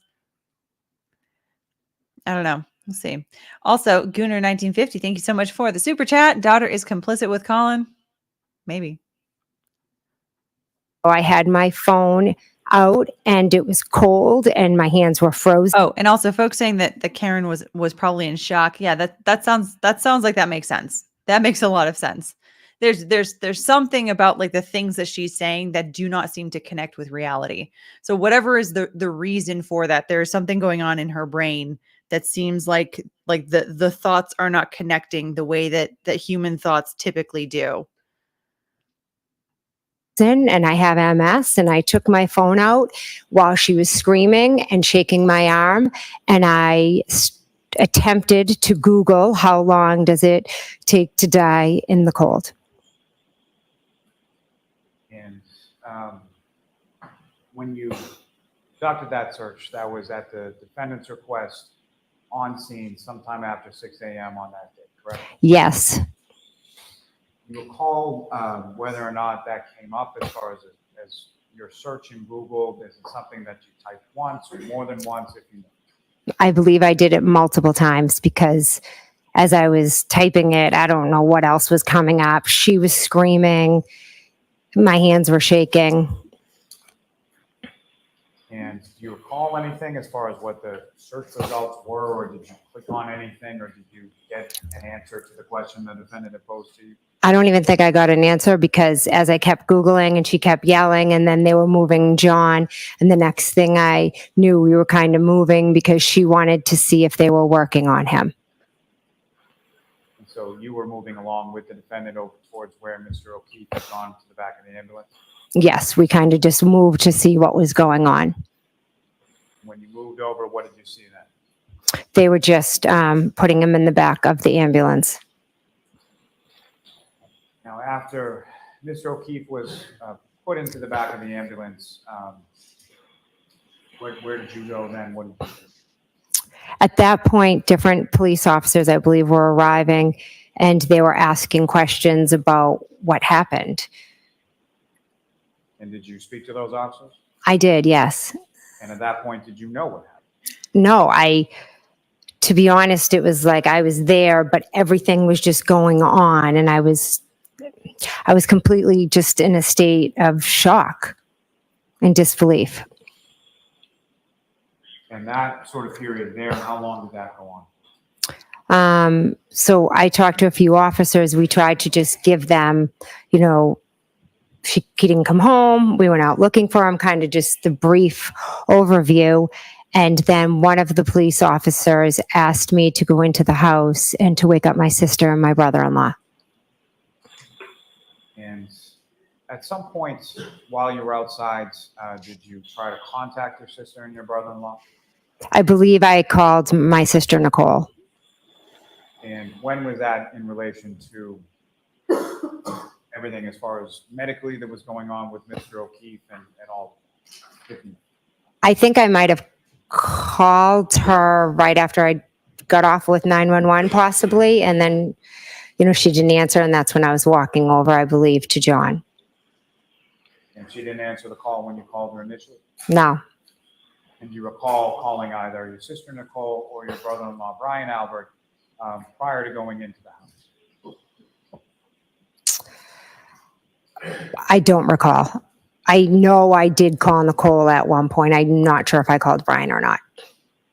Regardless of if you called or you didn't call, do you recall having any sort of phone conversation with either Nicole or Brian Albert before you went in the house? No. So you at least called your sister Nicole, she didn't answer, and then one of the officers directed you to wake them up. Yes. And when you went up to the house at 34 Fairview, how did you get in? The front door. And the front door was unlocked? Yes. Is that typical from your experience at that residence? Yes. And so you went to the house, and where did you go? I went up the stairs to their bedroom. And the bedroom door, when you arrived there, was it open or closed or something? Closed. And you opened it? Yes. And when you opened it, who, if anyone, did you see in the room, and what were they doing? I saw my sister and Brian, and they were both asleep. And you familiar with a dog that they have? Yes. What was the dog's name? Chloe? Was Chloe in the bedroom as well at that time? I don't recall. You come in, they're both sleeping, and what happened then? I go over to the bed, and I'm calling out their names. And how long were you calling out their names before you got any kind of response? Brian responded first, and he was very, startled and looked at me like, what is going on? Nicole took a little, and, I think it took Nicole a little bit longer than Brian to wake up. And what is it that you're telling them as you're coming into the room and they're waking up? I'm telling them that we just found John out front, and I could have possibly said, John has died. We just found John out front. They were very confused. At one point, I think Brian was like, who's John? I mean, they'd just woken up and they had no idea what I was talking about. Now, as far as when they're first waking up and you're explaining to them, how would you describe sort of their demeanor as you're talking? They were both shocked. I think they thought, like, why? That's not what you think they thought.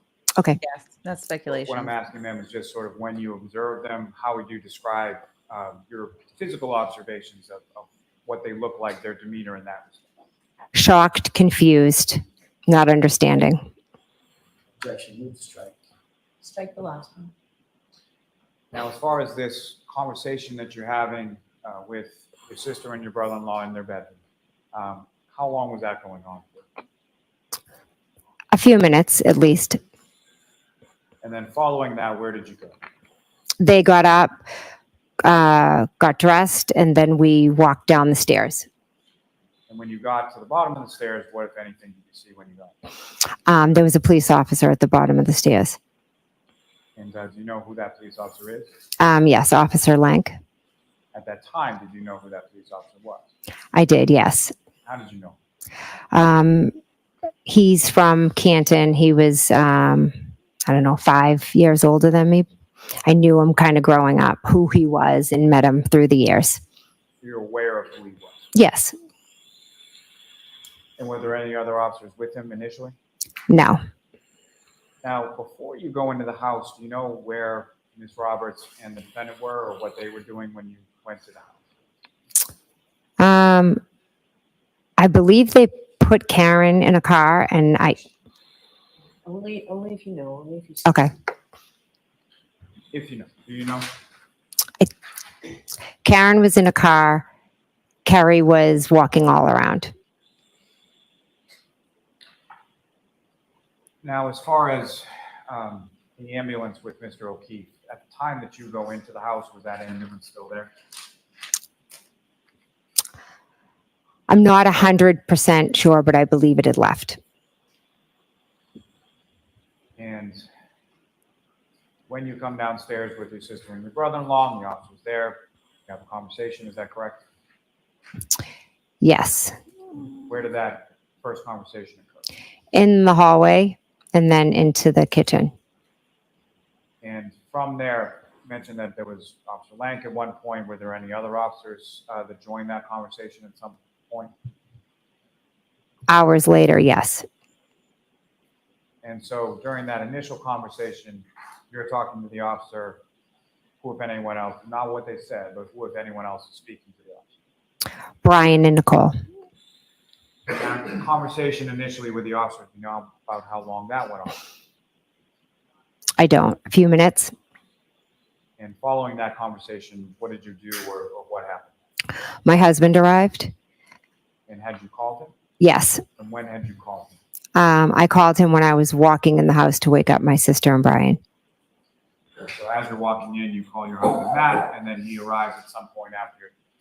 Is it after you're done talking to the officer, or while you're talking to the officer? The officer was still in the house, yes.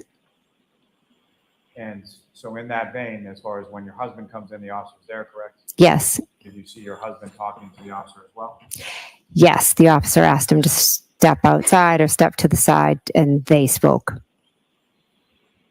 And then what happened then? The officer told me to stay. I'll allow that. I told her to stay. The officer told me to stay, and that he said that the state police would be coming to talk to me. And so you stayed at the house at 34 Fairview, is that right? Yes. You know where Ms. Roberts and the defendant are? Yes, Carrie came up and she had told me that she, Not what she told you. Next question, Mr. Miller. At some point, did you see Ms. Roberts and the defendant go? yes, to pick up John's parents. Actually moved straight. I'll strike that. And as far as they left in Ms. Roberts' car, is that right? Correct. Ms. Roberts was again driving. Correct. And at some point, did you observe them come back to the house? Yes. And about how long was it between the time they left and the time they came back to the house? 5 minutes, approximately. And after they came back to the house, what, if any, other activity did you see outside as far as first responders?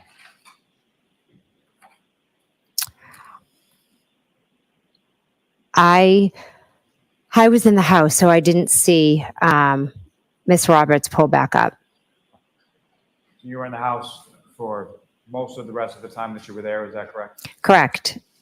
And how long were you there that morning waiting for the state police?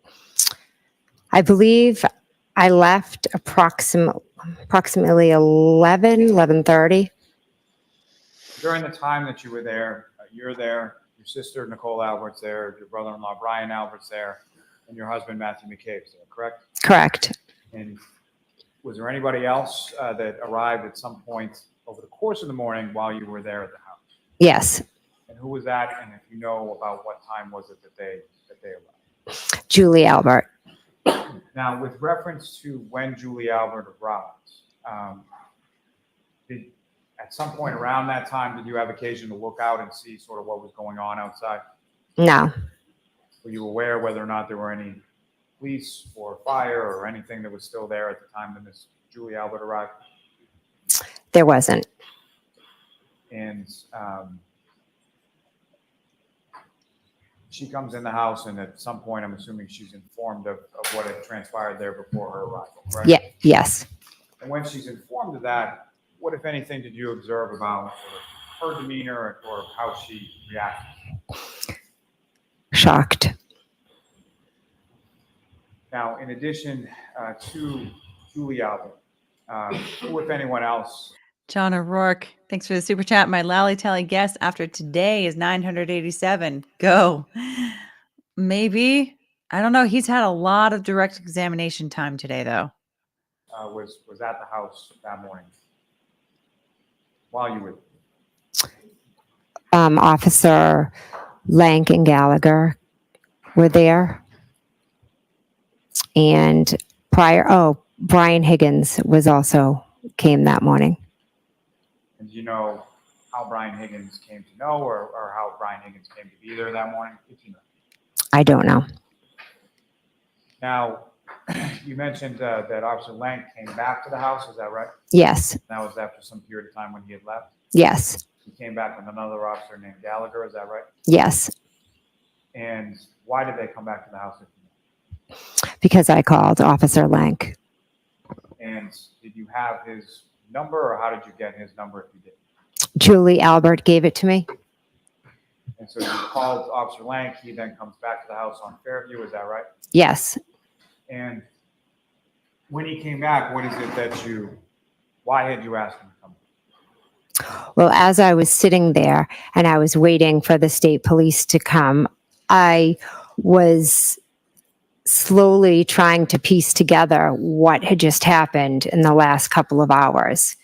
And he had told me, if there's anything that you remember, once, if you remember anything, please, give me a call. And so there was something that you remembered and you gave him a call. I feel like defense is going to jump all over the fact that she's had multiple conversations with the other people in the house before this point. Yes. And when he came back to the house, what was it that you told him?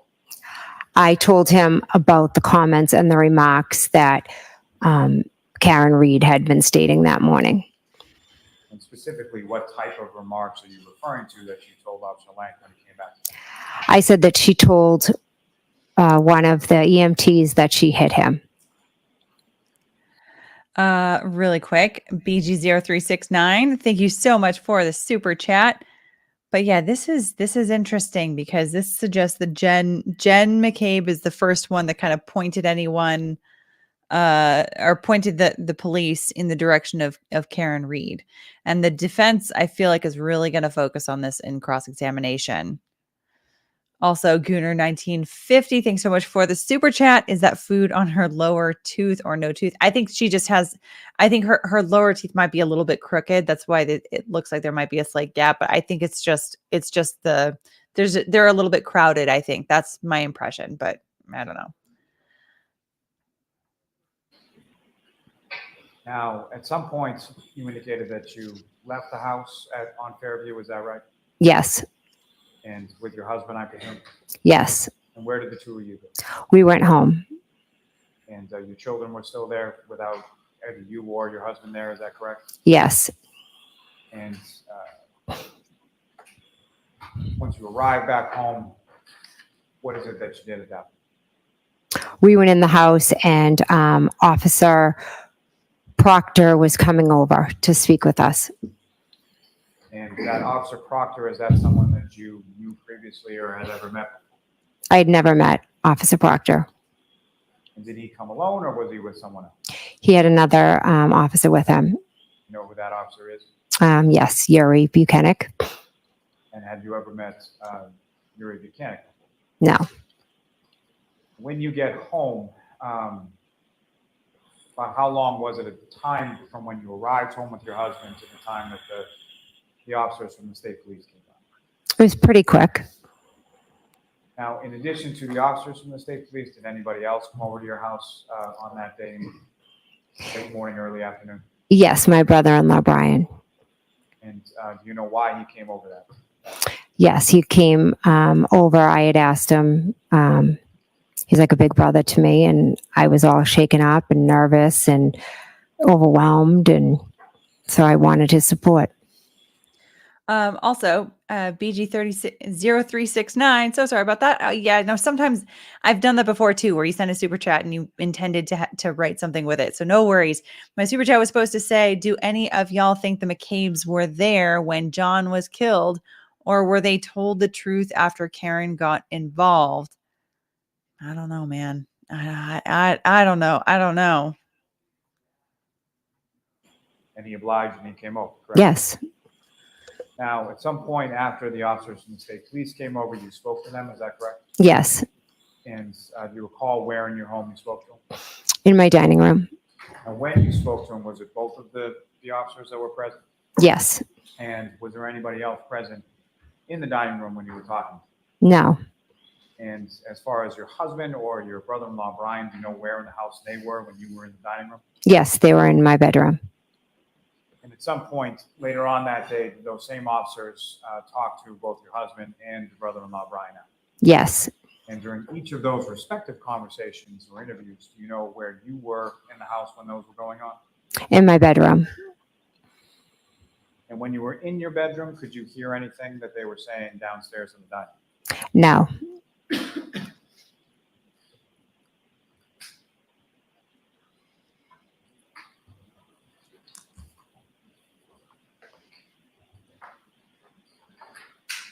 If I may have a moment, Your Honor. Yes.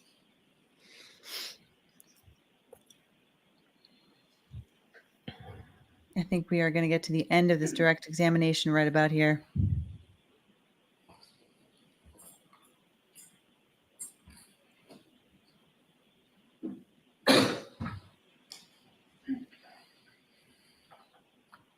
Oops, sorry. May I approach, Your Honor? Yes.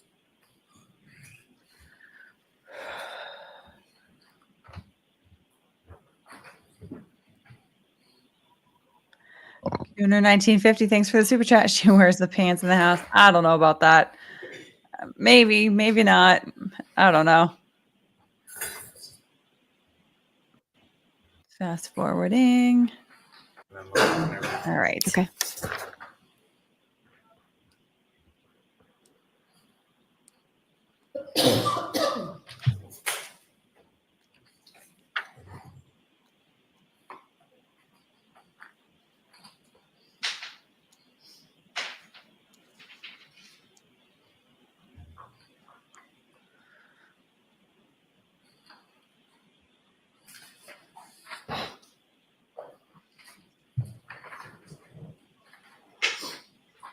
Do you recognize each of those documents and what the content is?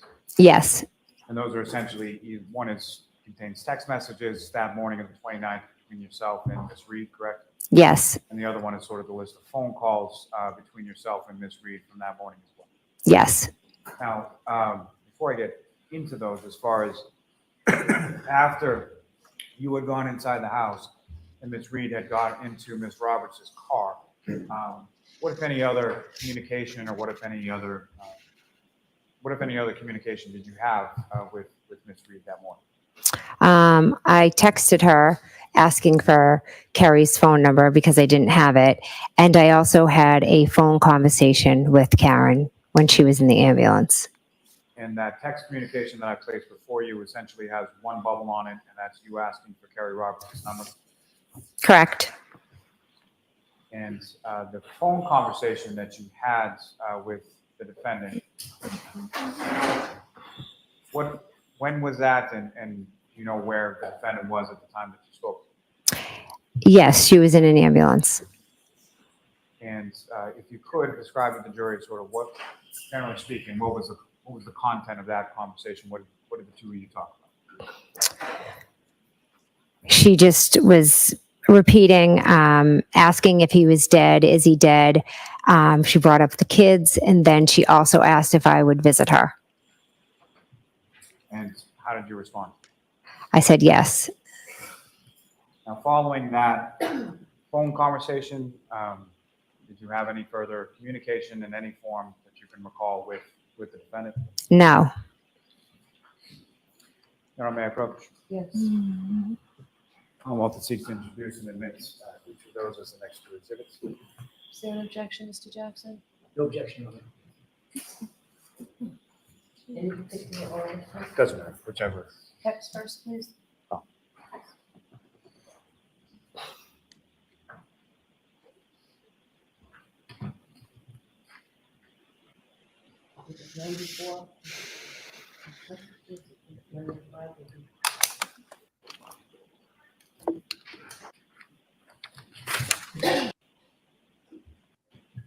The defendant misread for Ms. Roberts' information because you didn't have it, correct? Correct. And at some point, did you receive that information from the defendant? No. And did you receive that information from any other source? I must have, but I don't recall how. And as far as asking for Ms. Roberts' information, why were you asking? She was on the way to pick up John's parents and to bring him to the hospital. And I wanted to check in on them, and then further updates from Carrie about John and how he was. You wanted to know how your friend was doing, correct? Yes. No further questions to this witness. Your Honor. Whew. 4 minutes of 4, I think we're way too much. I don't think I can get it done in 4 minutes. All right, Joyce. Yeah, right. I'm going to, we're not in session on Monday, so we'll come back Tuesday morning. So Tuesday will be a half a day. Someday Wait, I'm next sorry. week, I Did might she ask say you to Monday? think- There's So no. Tuesday, we're not. All right, Joyce, I'm going to, we're not in session on Monday. So Okay. we'll come back Tuesday morning. So Tuesday will be a half a day. Someday next week, I might ask you to think about maybe revising some of these Tuesday, Thursdays to longer days, but I'll give you plenty of notice of that. I need to make sure that the board, I'm just asking you to think about it. All right, so please, those same cautions, do not discuss this case with anyone. Don't do any independent research or investigation into this case. If you happen to see, hear, or read anything about this case, please disregard it. Again, leave everything here, literally, figuratively. Clear your heads and we'll see you fresh Tuesday morning. Okay. So swear this schedule is so frustrating because it's not an actual schedule if you don't actually stick to it.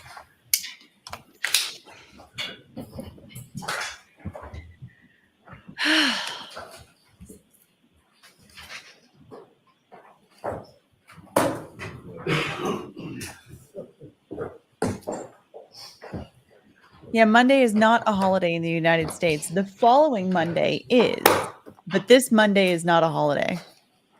So I don't know why. I don't know why she keeps changing things. It's driving me nuts. All right, so I'll see counsel at sidebar about scheduling.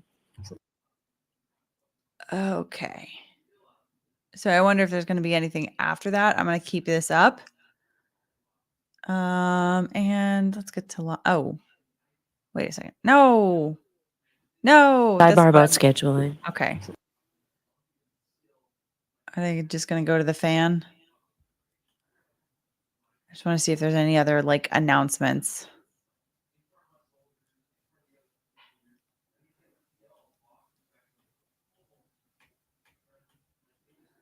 I guess not.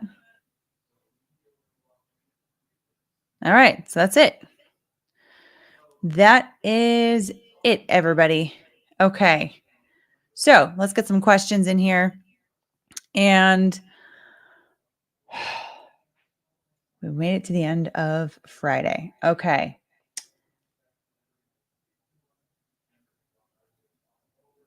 Okay.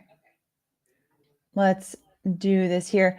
Okay, we are going to end the poll first. I want to know if you guys think that he went into the house or not. I know I said I would do it earlier, but I just want to see what you guys think. If you're headed out, then please answer the poll first.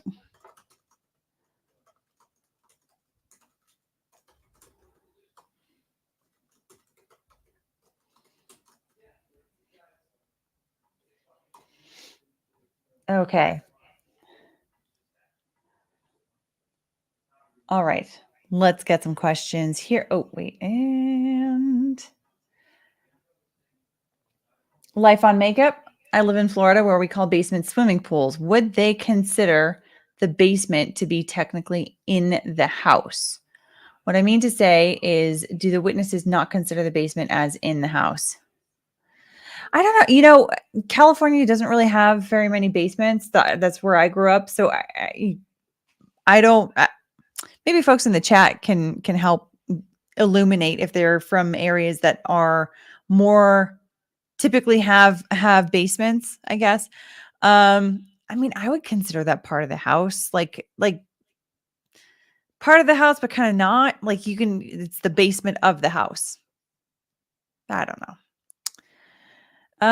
Yeah, but yeah, I mean, I guess so. Like, give me just 1 second here. I'm trying to catch these questions also at the same time that I'm answering the other ones. Okay. I apologize again if I'm missing any of these. All right, Nick Wilson. I have a question regarding grand jury proceedings. Is it acceptable for anyone to publicly know the date of a grand jury proceeding, or should that be secret? I think especially if it's a high profile trial, having it be public can be an issue because you can have people trying to get on the grand jury, and you want people to be going in fresh, like not actually trying to get in there. Jerry Roth, how could John be left at the waterfall when Jen testified earlier that she texted John to come to the house next? Yeah, I mean, Jen did testify that she had seen the SUV as well, I think, right? Because she said, she was like trying to direct them to like pull in behind her car, things like that. Megan Nelson question: Jen got on so well with Karen. Don't you find it odd that she is claiming they'd never talked over the phone, even via text? Seems odd they'd be close, but not close enough to have her number. Well, I think they had each other's numbers from what it sounded like, but I don't know. I mean, I prefer to text with my friends, and family too. There's like a limited number of people that I'll like regularly talk on the phone with. BG0369, we need a sounder of Bruce Buffer. Ding ding. Let's get ready to rumble for every time the defense starts cross-ex. That would actually be kind of funny. I like that idea. KJ Height question: why do we care about taking off shoes when KR is worried about finding John? I mean, this is just one of those examples of the prosecution adding in detail that like we really don't care about, but I think that they wanted to, I don't know, like it makes it look like Karen is like doesn't care about the things that are really important to John O'Keefe, like the meticulousness of his house, for example. I don't know. Blue Tuna Tiger 1, this is pretty damning testimony. The prosecution hasn't scored many points until now, but the witness is pretty credible. So from my perspective, I do think that she's a very strong witness so far, but I never really make a strong determination until after cross-examination. There's, as I like to say, cross-examination is where the rubber hits the road. Obviously, you have your impressions from direct examination, but that's only half of the story. That's why like it always frustrates me whenever I see articles written about trials and like it's like all about the direct examination and nothing about cross. I'm like, what do you mean? That's where they get tested.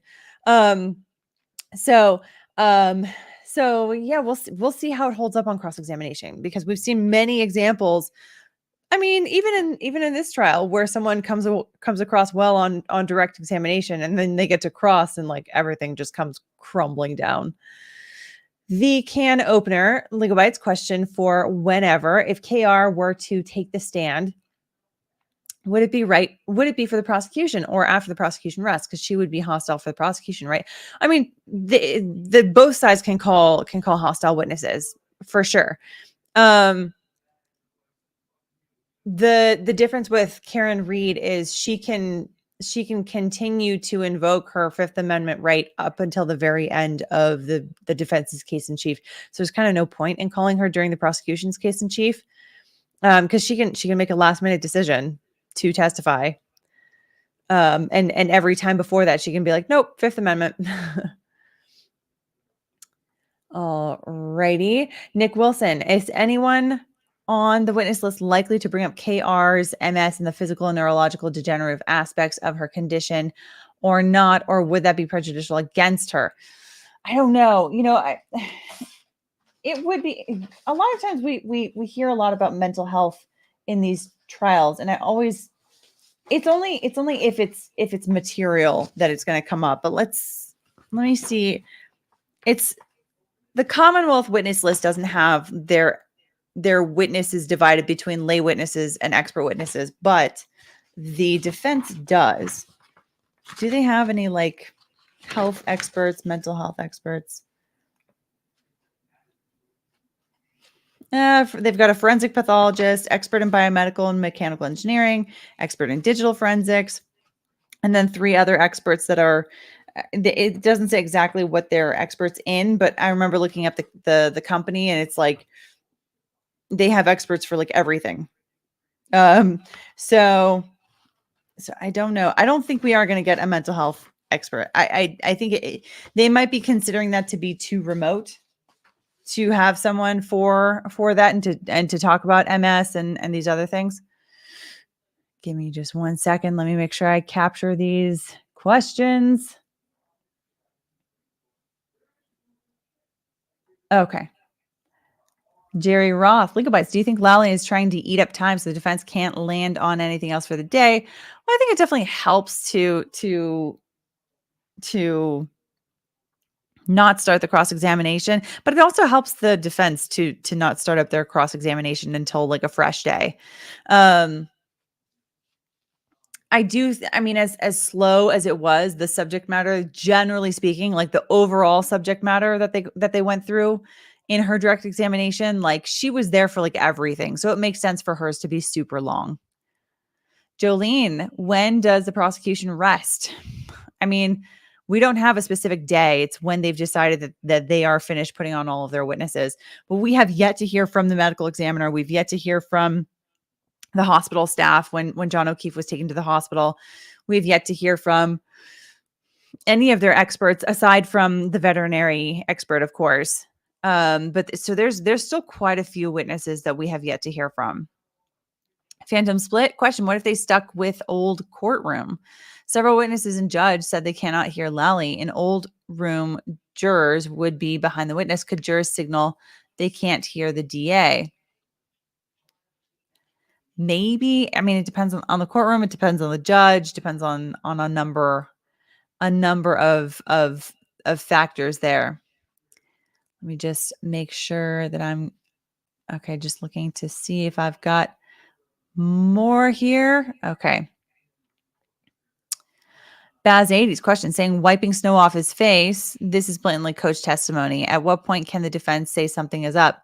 Well, I mean, cross-examination is when they would attack that. They would come back and go over it again. El Borate, Legalbytes, isn't Jen the one who walked into the house? She is, which she did eventually testify to that. KJ Height question, does that explanation make sense about Google? Because to me, it doesn't. Not without some sort of like someone to explain the timing on that. 1 second here. Trying to make sure that I get these questions because there are quite a few that are popping up here at this hour. Okay. Eto, do you think the jury will pick up on the disconnect in logic or buy her I have MS quips to excuse the nonsensical explanations?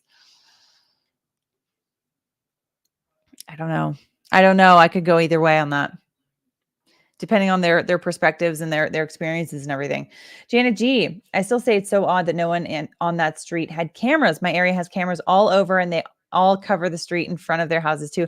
I mean, yeah, we earlier this year, end of 2023, I did daily recaps for the love triangle murder trial, the bicyclist in Austin, Texas. Caitlin Armstrong was the defendant. And that was like one of the big things that got her was all the digital forensics, and not just her cell phone, but her car. Basically the computer in her car placed her at the scene of the crime at the time of the crime. And then there was so much footage from all of the Ring cameras in the neighborhood as well that just like, I mean, it just like it gave us like the strongest visual of her being there then and there doing the thing, shooting the victim. So, we've seen cases like that where absolutely like that's what gets someone. And that was an example of like every single neighbor having those. So, I mean, it is a little strange here that no one seems to have had a Ring camera, or at least no one was asked for their Ring camera footage. That is definitely something that would go to like questioning the investigators for sure. Alrighty. LK Ryden, as an advocate, I can't diagnose, but educated guess, dissociative state based on a severe trauma reaction, shock and grief. Now I will stop my hyperfocus. So sorry. No worries. I appreciate you giving your insight in the chat about the mental health aspect here. I know I said psychotic break before, so maybe that's that is probably an imprecise way of saying it, but the trauma response definitely, I mean, sounds right to me. As my non-expert knowledge, my lay knowledge, which is admittedly limited. I'm always learning about mental health issues in all of these cases. Dissociative state. I mean, she definitely seems quite dissociated based on the testimony that has been given in this case. Shock and grief. Yeah. I mean, I could see it. I could see it, but again, I'm nowhere near an expert. KM Legalbytes, does the verdict have to be unanimous? Yes. And there's another question, it's very similar. Baz 80s, does the jury need to be unanimous or just a certain amount? Criminal case, it's got to be unanimous. Otherwise, it ends in a mistrial with a hung jury. BG0369. Oh, sorry. I got that one earlier. Okay. Jerry Roth, do you think the downside of the direct being this long is that she has contradicted herself about 10 different times? That is always a possibility with a very long direct examination. It also is a possibility with multiple statements that someone has given in the past. I mean, we've seen it countless times in this trial. You testified at this hearing, you testified at that hearing, you made this statement to this police officer, you made this statement to that police officer. All of that stuff can come in. Statements to the press can come in as contradictions to impeach. So yeah, it's certainly a possibility. KJ Height, question, how crazy is this scale? How crazy is this case on a scale of 1 to 10? To quote, this is Spinal Tap, this one goes to 11. Carrie B, question, do you think this is the last civilian witness? I don't think so. I think we're going to hear from Carrie Roberts at the very least. Who else would there be? Let me see here.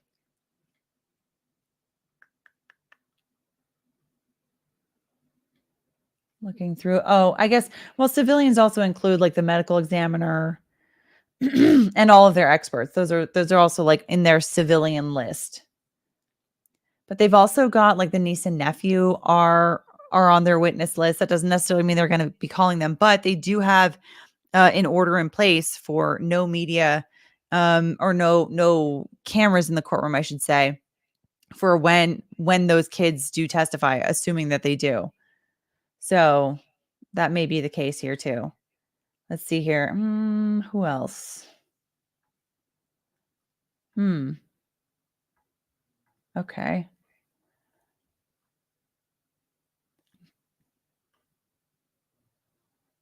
Yeah. I don't know.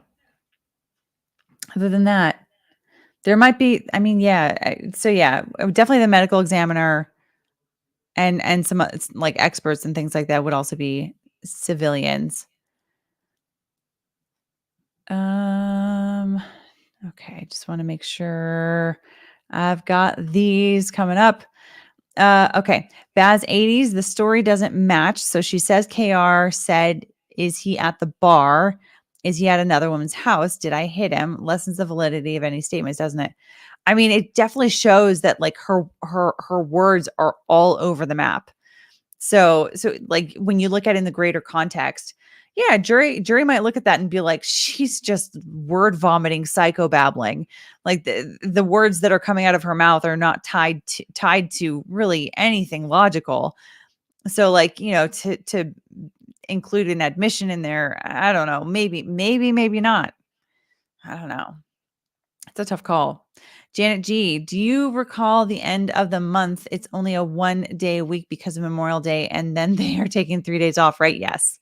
So that is going to be the 28th. So the last week of May, the 28th is the only day that is a trial day, and all the other days are going to be off.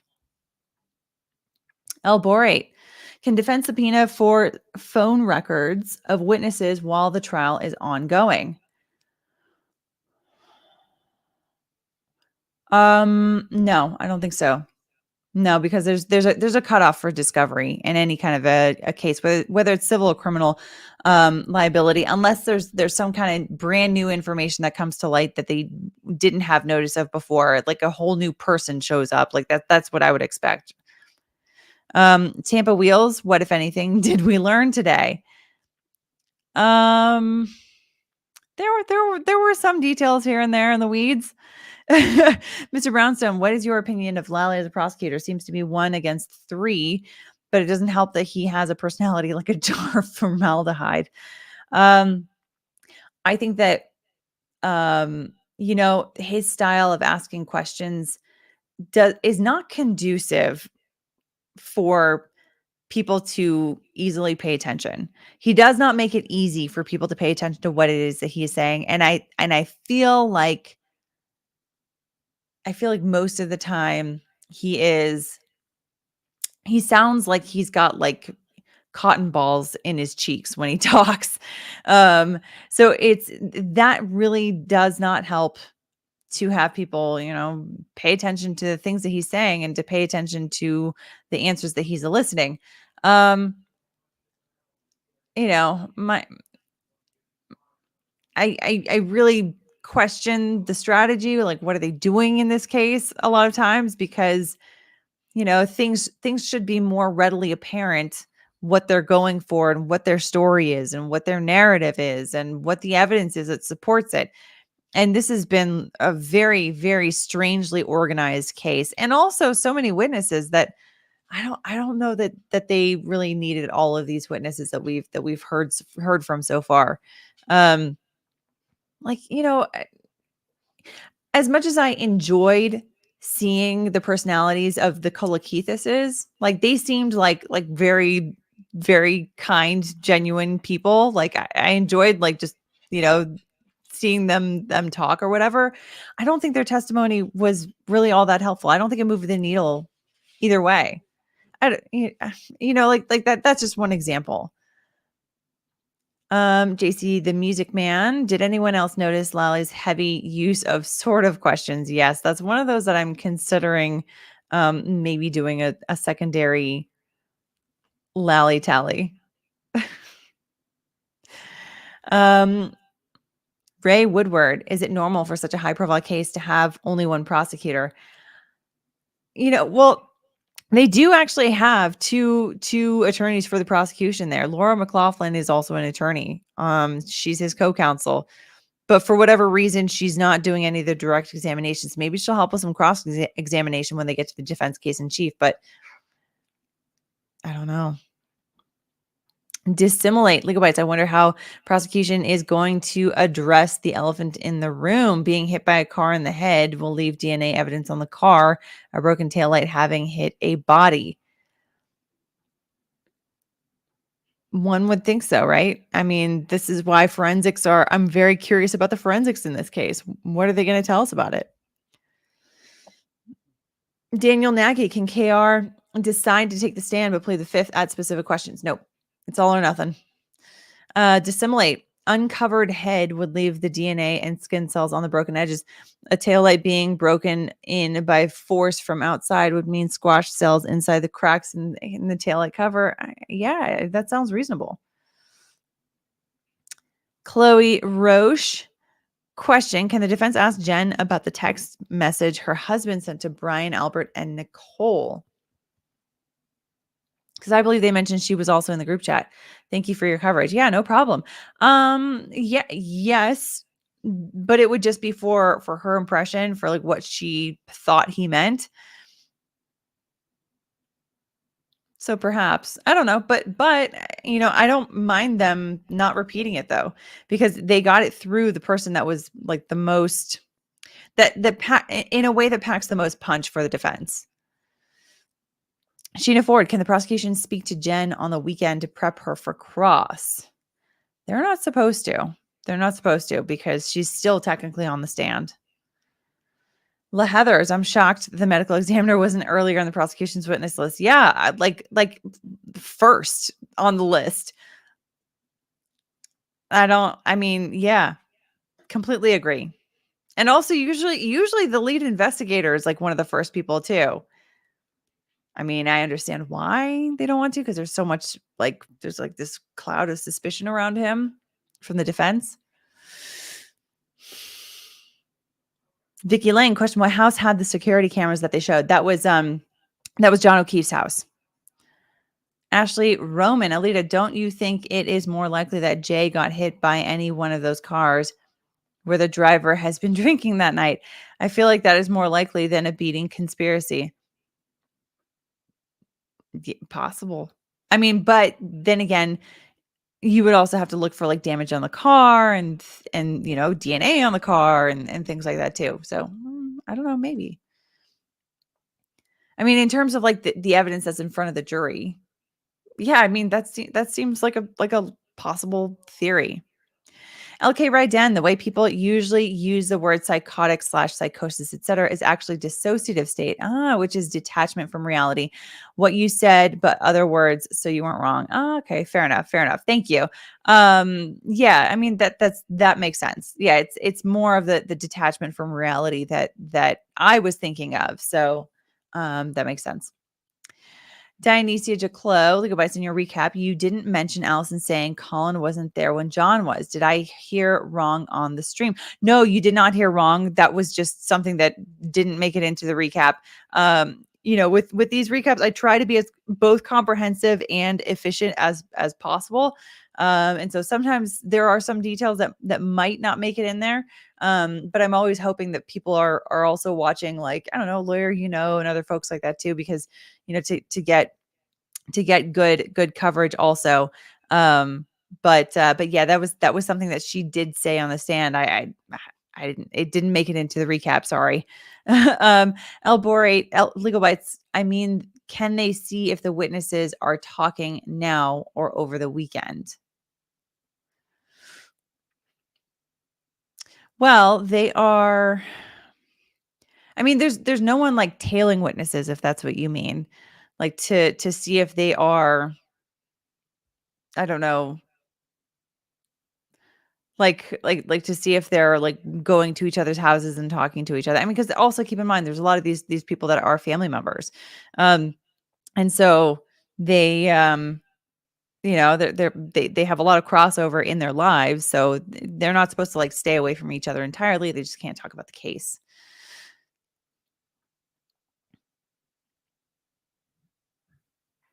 Let me see here. Foo file. Legalbytes, do you think that Lally is more focused in poking holes in the defense's conspiracy rather than proving that KR was the culprit? Thank you so much for your continued coverage. Yeah, no problem. I am so fascinated by this case. I think, yes. I think that they are much more focused on trying to dismantle the defense theory rather than putting on their own case. And I think that's to the detriment of the prosecution's case. I mean, because I said this earlier in the stream, prosecution has the burden of proof here. Defense doesn't. So I feel like they're going down this sort of like they're chasing red herrings by doing that, by going down and trying to disprove the defense's theory. And also, like, it's focusing the jury on the defense's narrative, which is not good. Debbie Fizan Cook. So no trial Monday. Are we going to get Menendez, or do you need to rest? Give me a little bit of time to think on that. We might do a Menendez Monday. We'll see. I mean, might as well take advantage of the opportunity, right? Possibly. I'll definitely let you guys know for sure. All righty. Okay, that is all the questions that I can see here. Yeah, I think I got them all. All right, cool. Thank you so much, you guys, for joining me. And I'm going to take Indy off the screen. Thank you so much for joining me on day 14, a full day of trial, despite the fact that it's Friday. Monday, for whatever reason, no trial at all. So Tuesday is a half day, and so we'll be back in Boston on Tuesday morning East Coast time.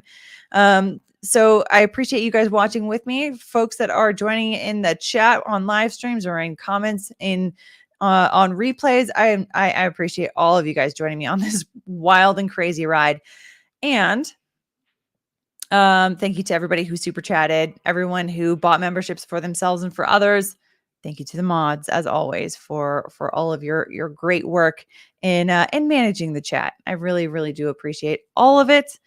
And thanks to the lurkers who are watching while doing other stuff as well. I appreciate every single one of you as well. All right, folks, the day 13 recap is out, so be sure to check that out if you haven't done so already. And day 14 recap, we'll be getting it out this weekend for sure. Okay, folks, I think that's about it. Oh, ending the poll. Oh my gosh, thank you. I always need the reminder for that. Okay, the poll. So this is the second poll. Do you think John O'Keefe went into 34 Fairview Road? 80% said yes, 19% said no. That was 423 votes. Interesting. Interesting. All right. That about does it. I'll see you guys